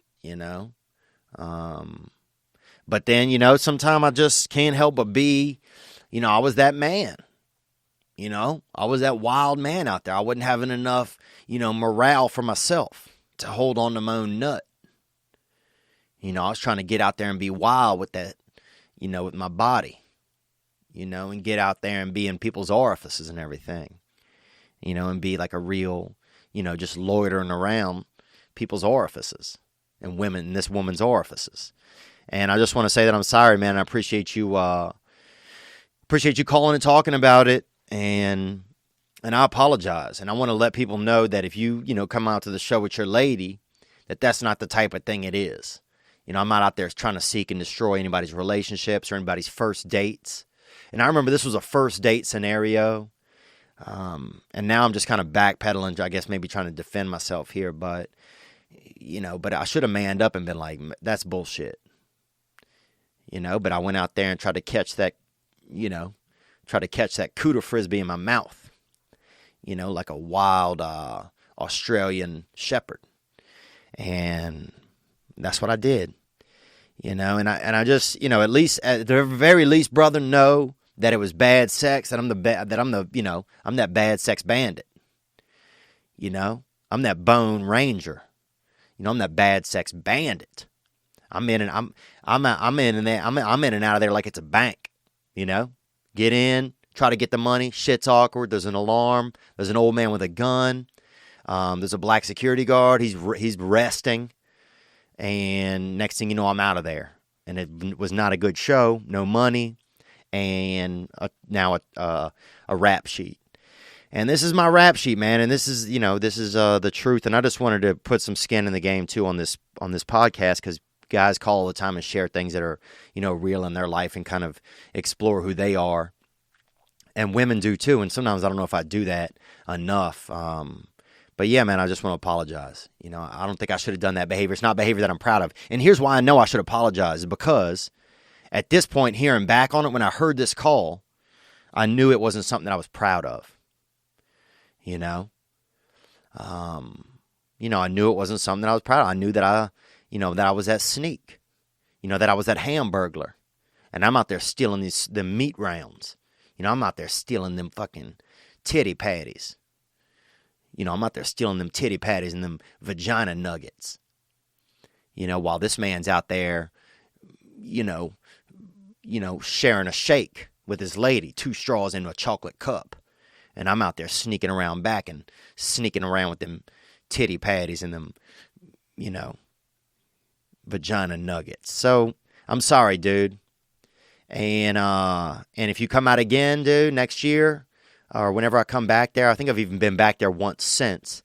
But if you come back again, man, I got tickets for you, and I won't even talk to your date at all or look at her, and that's that, man. That's what happens. So, fuck, that's it, bro. That's it, dude. And I just want to. I appreciate you calling. I appreciate you having the balls to call me on it. And it's not the person that I want to be. The dude that's out there that's giving in just to try and catch a little bit of that. To catch a little bit of that slick wallet from any local lady. And that's not the man I am now. But I can't say that when that happened, that I wasn't that man. So, but onward, bro, and thank you. All right, let's hear a call here. We got this one from Animal Man. People know Animal Man's calling every year, and it's that time of year when animals, it's winter time for animals. And a lot of animals, you won't see them. They're hibernate. Even though I saw some animals today. This lady had 2 little bitty dogs. And let me tell you this, ladies. Some of you ladies with these little bitty dogs, what the fuck are you doing? Because some of these aren't dogs, okay? Some of these are little, it's just your insecurity with 4 legs. That's all it is. Some of these are little figments of your imagination that you are buying from who knows where, that Mother Nature's creating. Bullshit. Mother Nature never created some of these little fake-ass animals.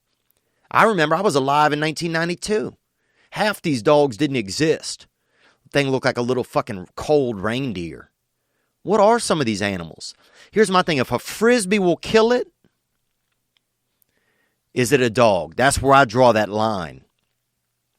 Because I see some of these ladies just walking these things that they all have emphysema and they all have, brain surgery, and they're wearing colostomy bags and shit because they're not real. They weigh 3 pounds. That's not a fucking animal.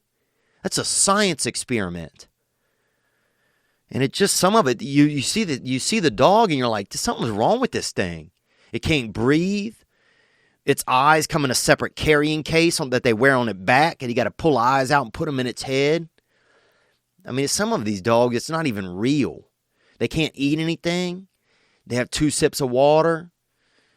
It's just scary. Some of it's not real. And so as much as people are trying to rescue animals and this kind of shit, having these fake animals that's scary. Very scary, man. So, fuck, I don't even know what I was talking about. Do you ever wonder why we continue to be served up the same cookie cutter content Or how many times Hollywood can remake, Beauty and the Beast, go to Barbados, Beauty and the Beast in Afghanistan. Belle gets a burqa. How long is it going to go on? How many sequels can be milked out of our favorite franchises? When do we just say enough is enough with these bad movies? Baywatch, but on skates. What the fuck is that? Well, times have changed, guys. And those times and those changes are at livetree.com. Because Livetree is changing the entertainment industry by creating a new platform called Adept. That's right. Adept is set to disrupt the $500 billion entertainment industry's entire value chain and gamify the process of watching content. The public, that means us, will now be able to fund what they want to watch, own what they help produce, and decide who's in it and what goes on through the process of content creation, funding, and distribution. It's like, just say Hollywood suddenly was a fantasy football league, and you could put who you want in what projects. You could move them forward, and you could have a part of the back end. You could be a producer. You can change the game, and you can do it at livetree.com. Check it out. It's magic. They're making magic happen, and this is the beginning of it. But let's hear a little bit more. Oh, we had Animal Man calling. Let's hear a little bit more from Animal Man. Here we go. Hey, Theo, this is your Animal Man calling again. Being Christmas time, thinking about Santa and his reindeer, I thought I'd share a story about when I had to kick a caribou in the face. Gang, gang. Gang, gang. Because everybody wants to find, animals are sweet and animals are nice. Oh, look at the video on Instagram of the panda. Oh, he's balancing on a ball of snow. Look at him. Well, guess what? There's also the fucking mean streets of Detroit where these animals are out there. Let's hear more. I was up on the north slope of Alaska in the springtime, early May. A few feet of snow still on the ground, driving along looking for migratory birds. Bang, bang, boy. A lot of dudes get stoned and, let's go to 7-Eleven. Let's get some of these Takis. Let's eat some hot chips. Let's cook a pizza in the dryer, guy. But the big dog, Animal Man, he's out there on the north slope of Alaska looking for migratory birds. Now, that's the kind of weed that I want to hit. That shit that puts you out there on the North Pole. Out there watching fucking, little people build trains and shit. Let's hear more. And I saw something off a couple 100 yards off the side of the road, kind of a lump in the snow, so I pulled over, and I could see it was a caribou. It looked like it was just lying on the ground sleeping. So I honked my horn a couple times, and it didn't react at all. Yeah, that sleeping caribou trick, man. I used to play that one time on this girl I was dating.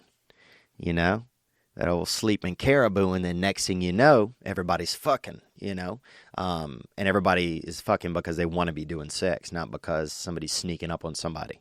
Let's hear more. I watched it for a few minutes, and I couldn't even see it breathing, so I'm wondering if the thing's dead. So I get out of the car, start trudging over to it. It hadn't moved at all. It hadn't breathed, and I stopped and looked at it a few times. I got closer and closer and just assumed it was dead. It had been a big storm for a few days, and I thought it had froze. That frozen caribou trick. Oh, yeah. This is more of a gangbang maneuver. More? So I kind of stopped paying attention as I got closer to it, because if it was alive, usually it would have got up and run away. I get up to the thing, and suddenly it stands up and looks at me and lets out this little grunt. And so I grunted back. And ooh. This thing's getting very like Al Pacino in Heat. I don't know if you've ever seen that movie Heat or not, where it's him and Robert De Niro are upset at each other about guns. Let's hear more. And the next thing I know, the thing charges right at me. I was only about 10, 15 feet away, so I didn't have any time to really react, so I just kicked it in the face. Can you imagine that? Kicking a caribou in the face. I've heard of people talk about the rusty trombone and the cinnamon donkey or whatever it's called, but the kicking the caribou in the face, that's a real move. That's a real move, Animal Man out there. Fuck, dude. I can't even fathom you would do that. What else? But it wasn't even a cool karate kind of kick. I just kind of did a little hacky sack thing off the side because it happened so quick. it stood there and we looked at each other. He laid down and just stared at me. And so I was like, all right, well, I'm getting the hell out of here. Went on with the rest of my day and came back in the afternoon and it was still there. And I watched it for a while. I was struggling to get up. Couldn't really get up at all, actually. So I stopped the truck and watched it, got out, walked closer to it, and actually saw it die. So, yeah, I felt bad that the thing was going to die anyways. It had made it through this storm just barely. It was completely starved, and it was a beautiful day, and it could have just died in peace. But the last thing that happened to it was some idiot comes out of nowhere and kicks it in the face. Man. Oh. You know, and I appreciate you sharing that story here with us because there is something a little tragic about that. You know, he thinks he's, Animal Man. He's out there. And thank you for calling Animal Man from the North Slopes of the Great White North. Out there. Who knows what's happening? He could have been anywhere. He's out there fucking battling the snow. Where are you at? At home right now? Eating watching jib jab videos and eating sliced meats? And Animal Man's out there living real life kind of shit, living real, Swiss Family Robinson type of shit. And we're over here fucking pissed off because our hot cocoa ain't right, or the sandwiches is too small, or because our aunt is getting fat, or our girlfriend's getting thick. But Animal Man, I feel you, man. I can really relate to that story, dude, of when you have that moment where you don't recognize the scenario of what's going on, and you do something so just trite, so meaningless, so stupid, so out of line with what the music of that Mother Nature is playing at that moment. And here's an animal that's dying. And the last living creature that it encounters is a man, you. And it's supposed, it's its swan song. In its head, there's these romantic songs going on, and maybe there's like some Meryl Streep movies or something. But then you're viewing it wrong. You got this whole Rodney King kind of thing going on, and next thing you know, you kick this animal in the face, And then you come back later in the day and you see it die, and you realize, wow, I apparently am out of tune with nature. And that's why, and first I'll tell you my story that relates to that. The story is this: when I was, 12 years old, in my town, they had a boy named Ricardo, and he played basketball with us, and he was tall. He was the tallest boy I'd ever seen. He was taller than any man I'd ever seen, and he was only a boy. And he was probably 6'5", and he probably weighed 230 pounds. And he had the biggest smile. I mean, his smile, if he'd have been wearing lipstick, he'd have got lipstick on the tips of his ears when he smiled. His smile was so big, it just, it almost just hugged his entire face. And he was a beautiful, handsome kid, a black gentleman, African American. And we were playing basketball, and Reggie Lewis had just died for the Boston Celtics. And Reggie Lewis was a famous basketball player who collapsed on the court, I believe, during practice and passed away of a heart condition. Literally a few days later, we're playing basketball in our town. It's like a city game. And Ricardo's running down the court, and he falls. He just falls on the court. And I remember yelling from the bleachers, Reggie Lewis. Who was the player for the Celtics who had just passed away in the NBA. And I didn't know why I did it. I thought he had fallen down. I thought that this young man had just fallen down and he was going to be okay. And then next thing you know, the ambulances come, and he never got up. And I remember being at his funeral a few days later. And just scared and heartbroken, just because, that experience with someone leaving the earth. But also, some shame, because here I was doing something that was so out of line with what Mother Nature's plan was at that moment. With what God's plan was at that moment. Here I am, just being a fucking tool bag. Just yelling Reggie Lewis. And I worry someone was that the last thing that he heard, what happened. But then I know that some of those ideas are just selfish ideas of me thinking that. Like, that's crazy. The last thing he heard was something beautiful. Something... the soft, clean, freshly soap-washed hands of the Lord coming down and picking him up and taking him to a safer place. But that was, your story just made me think about that. I hadn't thought about that in many years. But I appreciate you calling in, Animal Man. And, we share these things like this to get them off of our chest, to purge them, because we don't want to go into next year. Next year we're not kicking caribous in the face. We're going to be congruent with what's going on. We're going to be in the flow. We're not carrying any bullshit, no extra baggage. Let it go. If you have to tell somebody something, tell them. If you got to get it off your chest, if you're in love, if you're out of love, if your son is being a prick, if your cousin's breath stinks, let's get on the same page. Let's share the news, guys.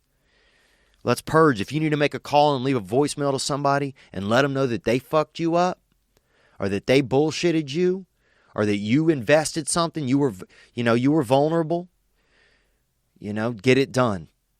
I probably have a few that I need to make, and I'm glad I'm thinking about it right now, and I'm glad you guys are here with me to think about it.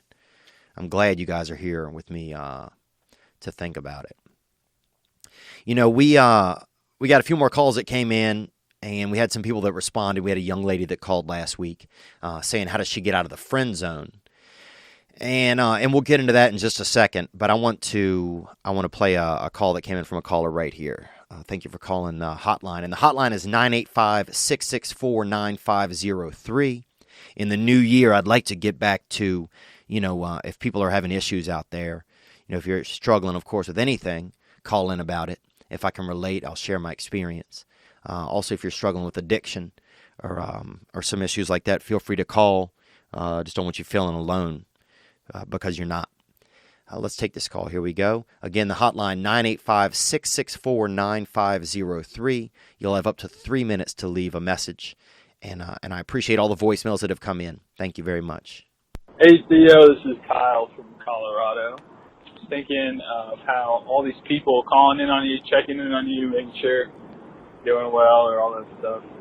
Does it feel like your friends are calling you? Does it feel like do you have any connection to these people, or are they just random strangers just kind of calling, checking in on you, or like your friends that are calling to see how you're doing? Hey. It's a good question, Kyle, man. Thank you for calling. Thank you for hitting the hotline. Does it feel like my friends are calling when I get these voicemails? Well, it's hard for me to say that it feels like they're calling when, they're bringing dates to the shows and, I'm finagling them, so that doesn't feel good. I guess that's the kind of friend that I was, though, at that point. You could be like, well, maybe you're being hard on yourself, and yeah, it's true. Maybe I am being a little bit aggressive with myself, a little assertive, but if I don't want to have the same behaviors, I got to be assertive. I got to drop that line in the sand. I got to get that marks a lot out and start to draw a box around myself and look at where my lines are and look at what my levels are. Because otherwise I'll just be, otherwise it's just, you're just walking around forever. But does it feel like, yeah, sometimes it does. Especially with some of these guys call about addiction. Some of these guys call about, things that they're dealing with in their life. And you can tell a lot of times in somebody's voice if it's something they're really struggling with, if they're just joking around. And sometimes, it's okay if it's any of it. If people are joking around and it's a call that fits with the upcoming episode, good, let's do it. And if people are talking about something serious and I can put it out there where other people can call and help them, then that makes me feel like a little bit of part of some solution, I guess, like a little bit of like a middleman. And that's something I'd like to do more of in the coming years, match people up who are having problems and people who need suggestions and who have really good suggestions because they have experience.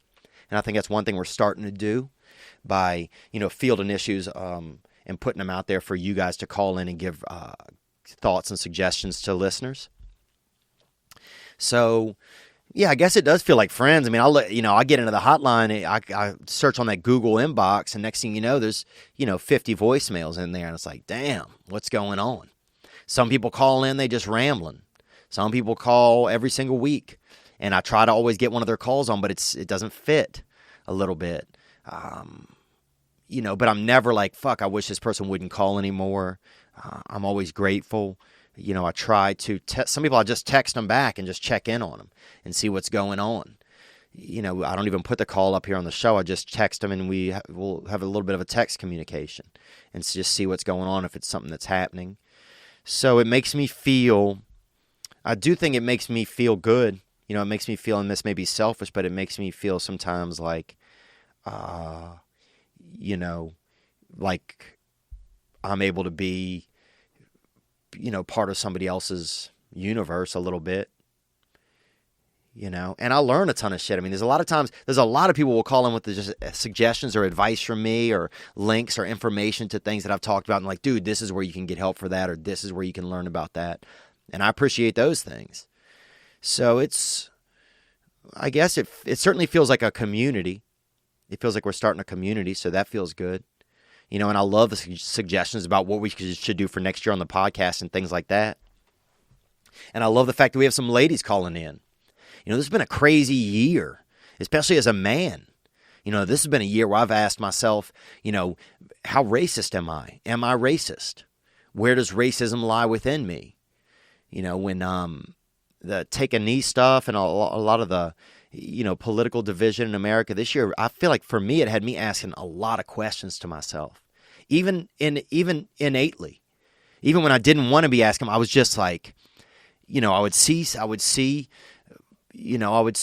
to monitor how I behaved around people of other genders and other ethnicities. It really did. It just made me start to think, start to look at myself. Like, oh, when I see a black friend or when I see a white friend, do I behave any differently? Even if it's just a little bitty thing, is there any reason for it? When I'm talking to a girl or talking to a guy, is my demeanor different? Do I carry any air of superiority in one or inferiority in one conversation as opposed to another? These are things that I started to really look at myself from this year, or look into this year. And a lot of that is because of, I guess, just kind of groupthink of what's going on in the world, and then us talking about some of these things at the same time on the pod, on this past weekend. Because the truth is, a lot of my weekends were just shitty. This weekend, my nose felt wide open. So the whole weekend, all the air, every breath I took, it felt cold. I coughed up something from my lung the other day, or from the back of my head. It came dislodged from the inside of my skull. It came out of my mouth, and it felt like a damn zygote. This thing was huge. I'm talking, this thing was probably 2.5 inches by 2.5 inches, and probably weighed about 1/16 of a pound. And it just came out of me, and it was from the little procedure I had done. But now you hear that thing running, boy. Like a 280ZX, boy. Don't even bring an 8-ball around this thing, son. Don't even bring an 8-ball. But last week we had a call that came in, a young lady asking about, she's always in the friend zone. And we had some callers that gave in suggestions for her here. So I want to drop those in right now. Here's a couple of suggestions that came in for you from some of our callers. Theo, Rico from New Hampshire. Rico out of that hamp, boy. Rico out of that hamp. Onward, Rico. Calling about the friend zone. This goes for male, female, zin, zer. If you're in the friend zone, talk to the person immediately. Tell them the truth. Tell them that you have feelings for them. They will either say, yes, I have feelings for you. In this lady's case, I'm assuming that the male is going to say, yeah, well, let's get it on. I think I'm in the friend zone too. Which is usually the case. It's just people not talking to each other. So he's saying that miscommunication. That's a key right up front. So, young lady, if there's a specific instance, because you just kind of said that generally guys feel like it seemed like you're in the friend zone automatically. If there's a specific instance that you're trying to capture a man's heart, are you trying to be sentimental with him, or sit in a park somewhere and split a sandwich, and look at the fountains or whatever, then you need to let that man know that you have more desires than just sitting around watching roller derby or kind of shit like that. That you have the desires to be sensual. To have that sandwich together. Tell them how you feel. If they say no, you just keep doing you. You keep being yourself. Don't try and be what you think a guy is going to. Just be yourself, and people that are like you are going to gravitate towards you. Yeah, and the end of there is just general advice, I think. You know, people that like you are going to gravitate towards you. But if you're in that friend zone, speak up. You know, say, hey, you know, just party of one over here, and I'm trying to make it party of two. And I think then people will recognize. Let's hear another call here that came in. Hey, Theo, this is Paul calling in from Northeast Ohio. Damn, that's quiet Paul, boy. Paul sounds like that silent killer, boy, like emphysema. Paul sounds like he hiding in your attic, you know, but he's not trying to hurt anybody. He's just up there living, you know, and not telling you about it. Let's hear more. Paul, thank you for calling, brother. I'm calling in about the jumping out of the friend zone. And one... Man, Paul got that deep voice, huh? He sound like he'll fuck you in a basement or something. Like he'll fuck you at the center of the earth, boy. Paul got them long consonants coming out of his face. Luther Van Boss, boy. Let's hear a little more. Onward, Paul. Zone. And one thing that I notice when I'm hanging out with a girl, or if we're just friends, if she shows any kind of like physical contact towards me, it piques my interest, and it just allows me to know that she is maybe kind of interested in me as more than a friend. Thanks, man. Over the podcast, just trying to help out. And there you go. And so right there, I think this goes back to does this feel like your friends are calling you? I mean, that's somebody just calling just to help out. That's somebody who was sitting around, listening, heard something, felt compelled, and then called just to help out. So yeah, I think in that sense it really does. And I'll see guys on the road. I'll say this. I'll go out and do shows and perform, and I'll see guys come out on the road who love the podcast. And I'm like, wow. That's amazing. I mean, and guys who just, you know, who feel like we're on to something. We're putting something together. You know, because I'm out here struggling too, man. And I'm sure next year is going to be a struggle. You know, but I know that we got some group think going on here. And I know that I feel like I could do a better job of bringing some of my real problems here to the pod. You know, I feel like I really could. You know, I feel like sometimes this year I got afraid to sometimes talk about things because I was afraid to, you know, just afraid of what people might think if I shared some of my thoughts, you know, or shared even just some of my questions. And I think that that's sometimes just a part of our problem with our society out here, you know, especially in Los Angeles, man. You know, I've never felt, I don't think, less welcome in a place than I feel here a lot of times. You know, a lot of times they beat you down, or, you know, if you have, you know, I just feel unwelcome. You know, so, you know, I have a Southern accent, and I, you know, have some faith in a higher power, and I, you know, I'm not, you know, I'm not liberal, but I'm not conservative, really. You know, I don't use one of those really to define me. You know, and I try to be understanding. You know, I try to be understanding. I just, you know, I feel like the underdog a lot of times, and I don't think that ever really kind of has left me a little bit. I don't like it when people gang up on other people and pick on somebody. I don't like that shit. You know, I feel bad if somebody's, you know, is mean or heartless. You know, sometimes I feel bad for them because I know that it must be hectic to go through life and be grinching all the time. You know, that's not easy. People that sometimes are mean are in pain, really. Sometimes we don't want to think that. You know, and I don't like it if people should be able to know better and do better and they don't. I understand, but, you know, it's tough. It's tough sometimes. But then I realize that I do the same exact things. You know, I'm just fucking learning as I go. That's what I'm trying to do. And I think we're all just trying to do that together. But I think we got to stick together out there. It's a rocky world out there for men and for women, too. Shit is gang out there. 420 Gucci gang. But that physical contact, he's saying that's one way to get out of the friend zone is do that touch, you know. Play a little, you know, let's thumb wrestle. Touch somebody's elbow. Touch somebody's cheek. You know, sometimes physical touch, even if you don't know what to do. I remember a buddy of mine came out the closet, and this gentleman is homoerotic. And he came out of the closet to me, and I knew he was gay forever because he sounded like a gay man and because he walked around like he was pretty much gay. And he finally came out of the closet to me. I didn't know what to do, dude. So I just put two of my fingers in my mouth, bro, because I didn't know what to do. So I just put my two fingers in my mouth, and I put one of my hands on his cheek, my other hand on his cheek. And I know that's not sign language or anything like that. I didn't know what to do. But I think some physical contact, it let him know I'm okay and you're okay, and everything's going to be okay and I accept you.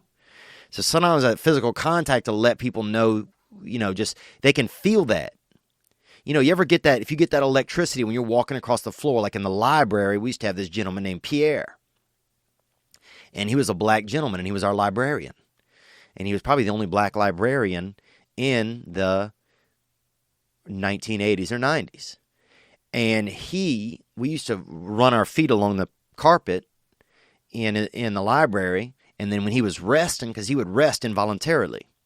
He had that syndrome where you start resting involuntarily, He always just hitting that snooze bar. The Lord was always hitting his snooze bar, Pierre's. We used to say rest in Pierre. That's what we would say because he was always resting. And we would get that zap on us. You could rub your shoes along the carpet, then pull up on somebody and zap them, just zick them in the neck. And so we used to zap old Pierre and liven him up, get him back awake and bring him back to life. But that's what I feel like it is whenever if somebody likes you and they touch you, you notice, you can feel that. So if you're in the friend zone and you want to get out of it, sometimes it's not other people putting you there. Sometimes it's you just staying there. I think get specific with your intentions. Let them be known. And I think that's the overall vibe of this whole episode. Let them be known. Get specific with your intentions and let them be known. But I appreciate you guys calling in this week, man. It's been a good episode, I feel like. I'm going to hit the Patreon too with some more. Put something up there for the Patreoners, and thank you guys so much. We got some really, we got some new and exciting things that are going to be happening in the spring. Looking at a studio right now. Thinking about having guests in on Thursdays. We got a gentleman, Christopher Perez, who's coming in on Sundays. And he's our intern now. And he's on, and he's excited, and he's Mexican, I guess, or Latino, and he's fired up, handsome fella, and he seems pretty keyed up, and, and it's exciting. And dude he has ideas and he has energy. Bud Galloway was in this Wednesday, and he's, helping out and making amends for, ruining, because he and I ruined each other's Thanksgivings by not getting an episode put together correctly. But, people are helping out. People are contributing. You guys are helping out, by making the calls, by listening, by subscribing. If you haven't subscribed, subscribe on YouTube. Subscribe on something else, iTunes. We're going to listen to another call right here, young fella having a problem. Onward. Hey, what's up, Theo, man? It's Mike out here in California. What's up, Mike? I live in California too, man. Thanks for calling. I'm calling today because I got a lot of things bothering me on my mind. You talk a lot about the dark arts, and I think my arts sometimes get a lot darker than some of your callers and listeners. Them dark arts, baby. Your paint is tainted, huh? You got that your paint is tainted. You got that dim trim. Let's hear it. Struggle myself with,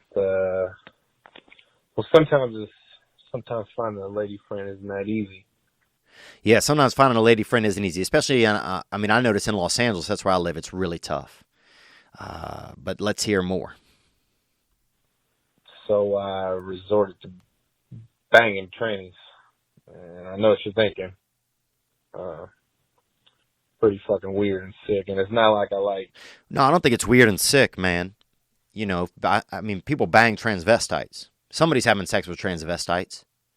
When you see a transvestite, you know that people are having sex with them. And if that's you, that's what you do. Some people want it all. I'm indecisive. Sometimes you want the surf and the turf. You want the soup and the salad. You want the creme brulee, and you want that shim brulee. Sometimes you want that hitter, and you want that spitter. And that's where it seems like you're at. You just want it all. Let's hear more. Getting out there and sword fighting and stuff, but sometimes I just put my boots on and go to work. So, Ooh. yeah, man, it bothers me and keeps me up late at night. I just want to basically know, is there anybody else out there struggling with the same dark arts? Because I'm thinking, like, you know, that's self-pleasure, and that's an art, but man, boy, man. You stopping at the train station, boy. All aboard, huh? All aboard that wiener and vagine. And that's okay. You know, and I think, you know what, I do have, you know, I actually know some friends who have been in having sex with transvestites, and most of them, it has been as an accoutrement to their addiction, you know, and that's part of like, you know, it's sometimes they would get transvestite prostitutes. And I've never seen this, you know, but I do have friends that have shared that with me, that has been their experience. And so, and those are friends that were addicted to drugs. So, you know, I think there's some of that out there, that sometimes you want love and you don't know what to get it from. And so it makes sense. A transvestite, that's just a whole family in one. You know, that's that 7-Eleven. That's that 7-Eleven for your, you know, for your libido and for your heart. Because you can be, you're with a man, a woman, could be a mother, a father, a brother, a niece, and it's all in one. It's all encompassing. So you're getting a whole family right there in one package of person. So there's something, it's certainly understandable, man. I don't think that's a dark art if you're doing it in a healthy environment. You know, if you're, you know, I don't even think it's a dark art if you're paying for sex, you know, unless it's a negative, unless it's gotten to the point where it's a bad habit, you know, where you're resorting to it in addition to cocaine use or drug use or methamphetamine use. If you're getting wild like that, if you being that frisky biscuit and trying to get up there and lick somebody's fucking all their body whiskers and try to change their oil with your tongue, you know. If you play in the pipe and you play in the pouch at the same time, there's nothing wrong with that. You know, but if it's an accoutrement of other bad behaviors, then it might be something you want to look at. But look, man, if you're out there, you're out there. Enjoy your life, brother. You know, but decide before this new year starts, why don't you decide for yourself that you're going to be happy with it? And you're going to quit thinking about it. You're going to quit if you're judging yourself for it. You know, that's what I'm going to try to do. Got this beautiful art, too. I'm showing you this. If you're on the YouTube, you can see this beautiful fan art. And I'll put it up on my Instagram as well. Gentleman Chris brought this to me over there in when I was in Canada. And he's a Canadian fella. And that is beautiful, man. And he really did it. And I definitely look like I put on weight in this photo. All right, let's take one more call here. Hey, Theo. I just wanted to say I've been doing stand-up for like 3-4 months now, and my best jokes, they're kind of like, they're racial, and I'm kind of a white guy. You're either are or you aren't, Daddy. And I know it's you're not allowed to be white in America anymore, so I am sorry to hear that, brother. Onward. I got a brother, he's a 12-year-old adopted boy from China, and I do a lot like a Chinese bit where I'm like, you know, they sent him here in a crate, got out of the crate, we had to beat him off the dog, like, back, China boy, back. You know, that kind of thing. And it always gets a laugh. But I kind of, like, I don't know, sometimes it's kind of weird because, like, I get the... So you doing them back China boy jokes and you beat him off with the dog because that's an old, you know, stereotype that Asian people eat animals. And we discussed it last week on the episode that Asian people are, that in some countries, that in countries with more poverty in them or more people and less food, that more things are food. And so, yeah, I mean, fuck, dude. You leave me home for 4 days, and you leave, and there's a Datsun, there's a Weimaraner in the other room. Guarantee you we ain't gonna both be here when you get back. Onward. Like, I get that I'm white. I don't know. What do you think about that? Like, you think it's okay to, like, pull that stuff out? Because it's, like, my experience, too. But, like, also it's his. Okay, so is it okay to make fun of your brother and include him in your material? I think it's okay. You can have your experience, and they're part of your life. You know, in the end, I think it could be helpful to bring it back around. Maybe talk about what his experience must have been like, because then then the audience gets to see it from his perspective as well. You know, and then in the future, you know, ask him. You can always ask him. You know, I remember there's a joke. My brother used to try to make love to me when we were children. And I remember asking my brother if it was okay that I could tell the story. And he said yes. And he said, look, I love being a part of your work, you know. And so, I was scared. There's another story I tell about where my sister didn't want me talking about it. And so your family will let you know, and you can apologize if you're wrong. But I don't think that anything's off limits. I don't think so. I think humor is the one thing that's going to save us. Because it's the one thing that we all have inside of us is the ability to laugh. I'm sitting in some of these clubs and I'll say the word black, or I'll say, racism, or I'll say, or I'll even mention a story about a Mexican kid that I grew up with, and people are unable to even. It's like I can't say certain words. How the hell can we live together and not talk about, even reference each other? I think it would be a great world. It would be amazing maybe if we were all one color and lived in one magical place. But that's not fucking realistic. Okay? That's not realistic. I love the goal. I love the dream of it. I love the idea of it. But, I think everything's okay to laugh about. People will know in your heart what's going on. And I think you have to try and walk the fine line of not being mean.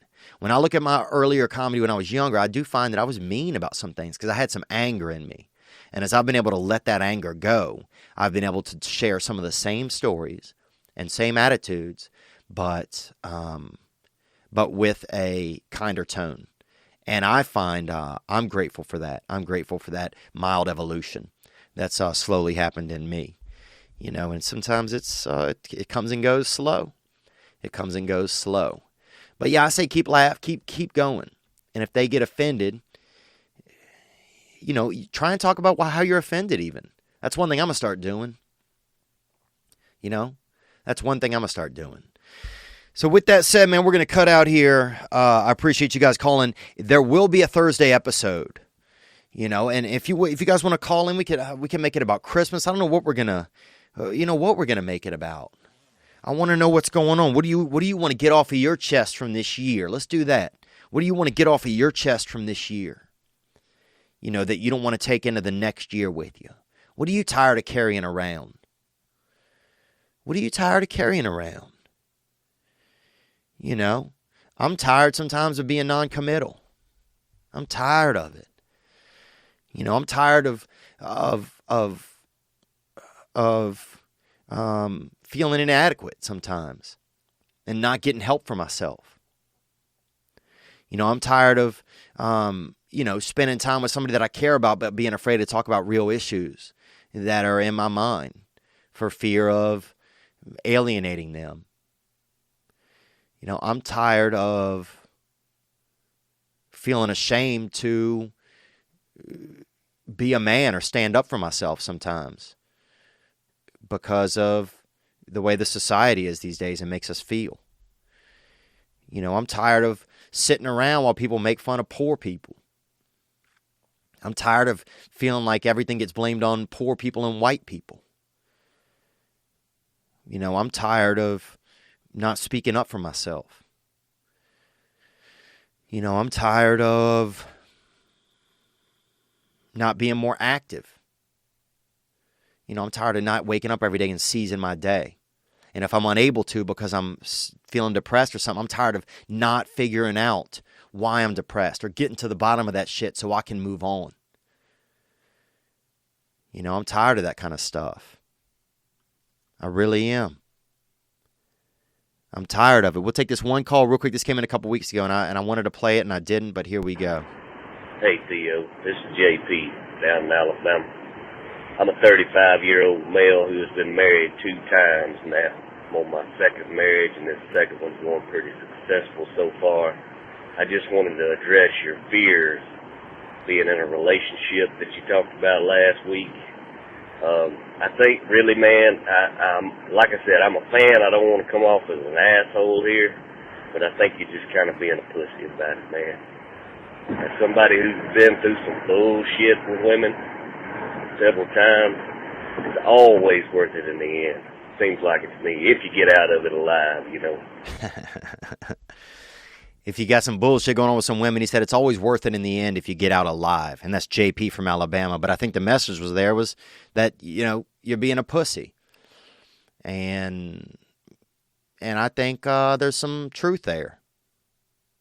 You know, I think there's some truth there. And so that's why I want to get this stuff off of my life, you know, because I ain't swimming around in this vagine anymore. You know, I'm picking a path, you know. I want to know what I want. I want to be headed in my direction. I want to be making the most of my time and of my effort because we deserve it. We deserve it. We all do, man. You know, and my cousin got bit by a gay man out there on Highland. You know, and this man was dressed up like a baby deer. But we got each other. Tiny Sand, who showed up. I want to thank Animal Man. I want to thank the callers. You know, I want to thank you guys giving advice for our young lady in the friend zone. And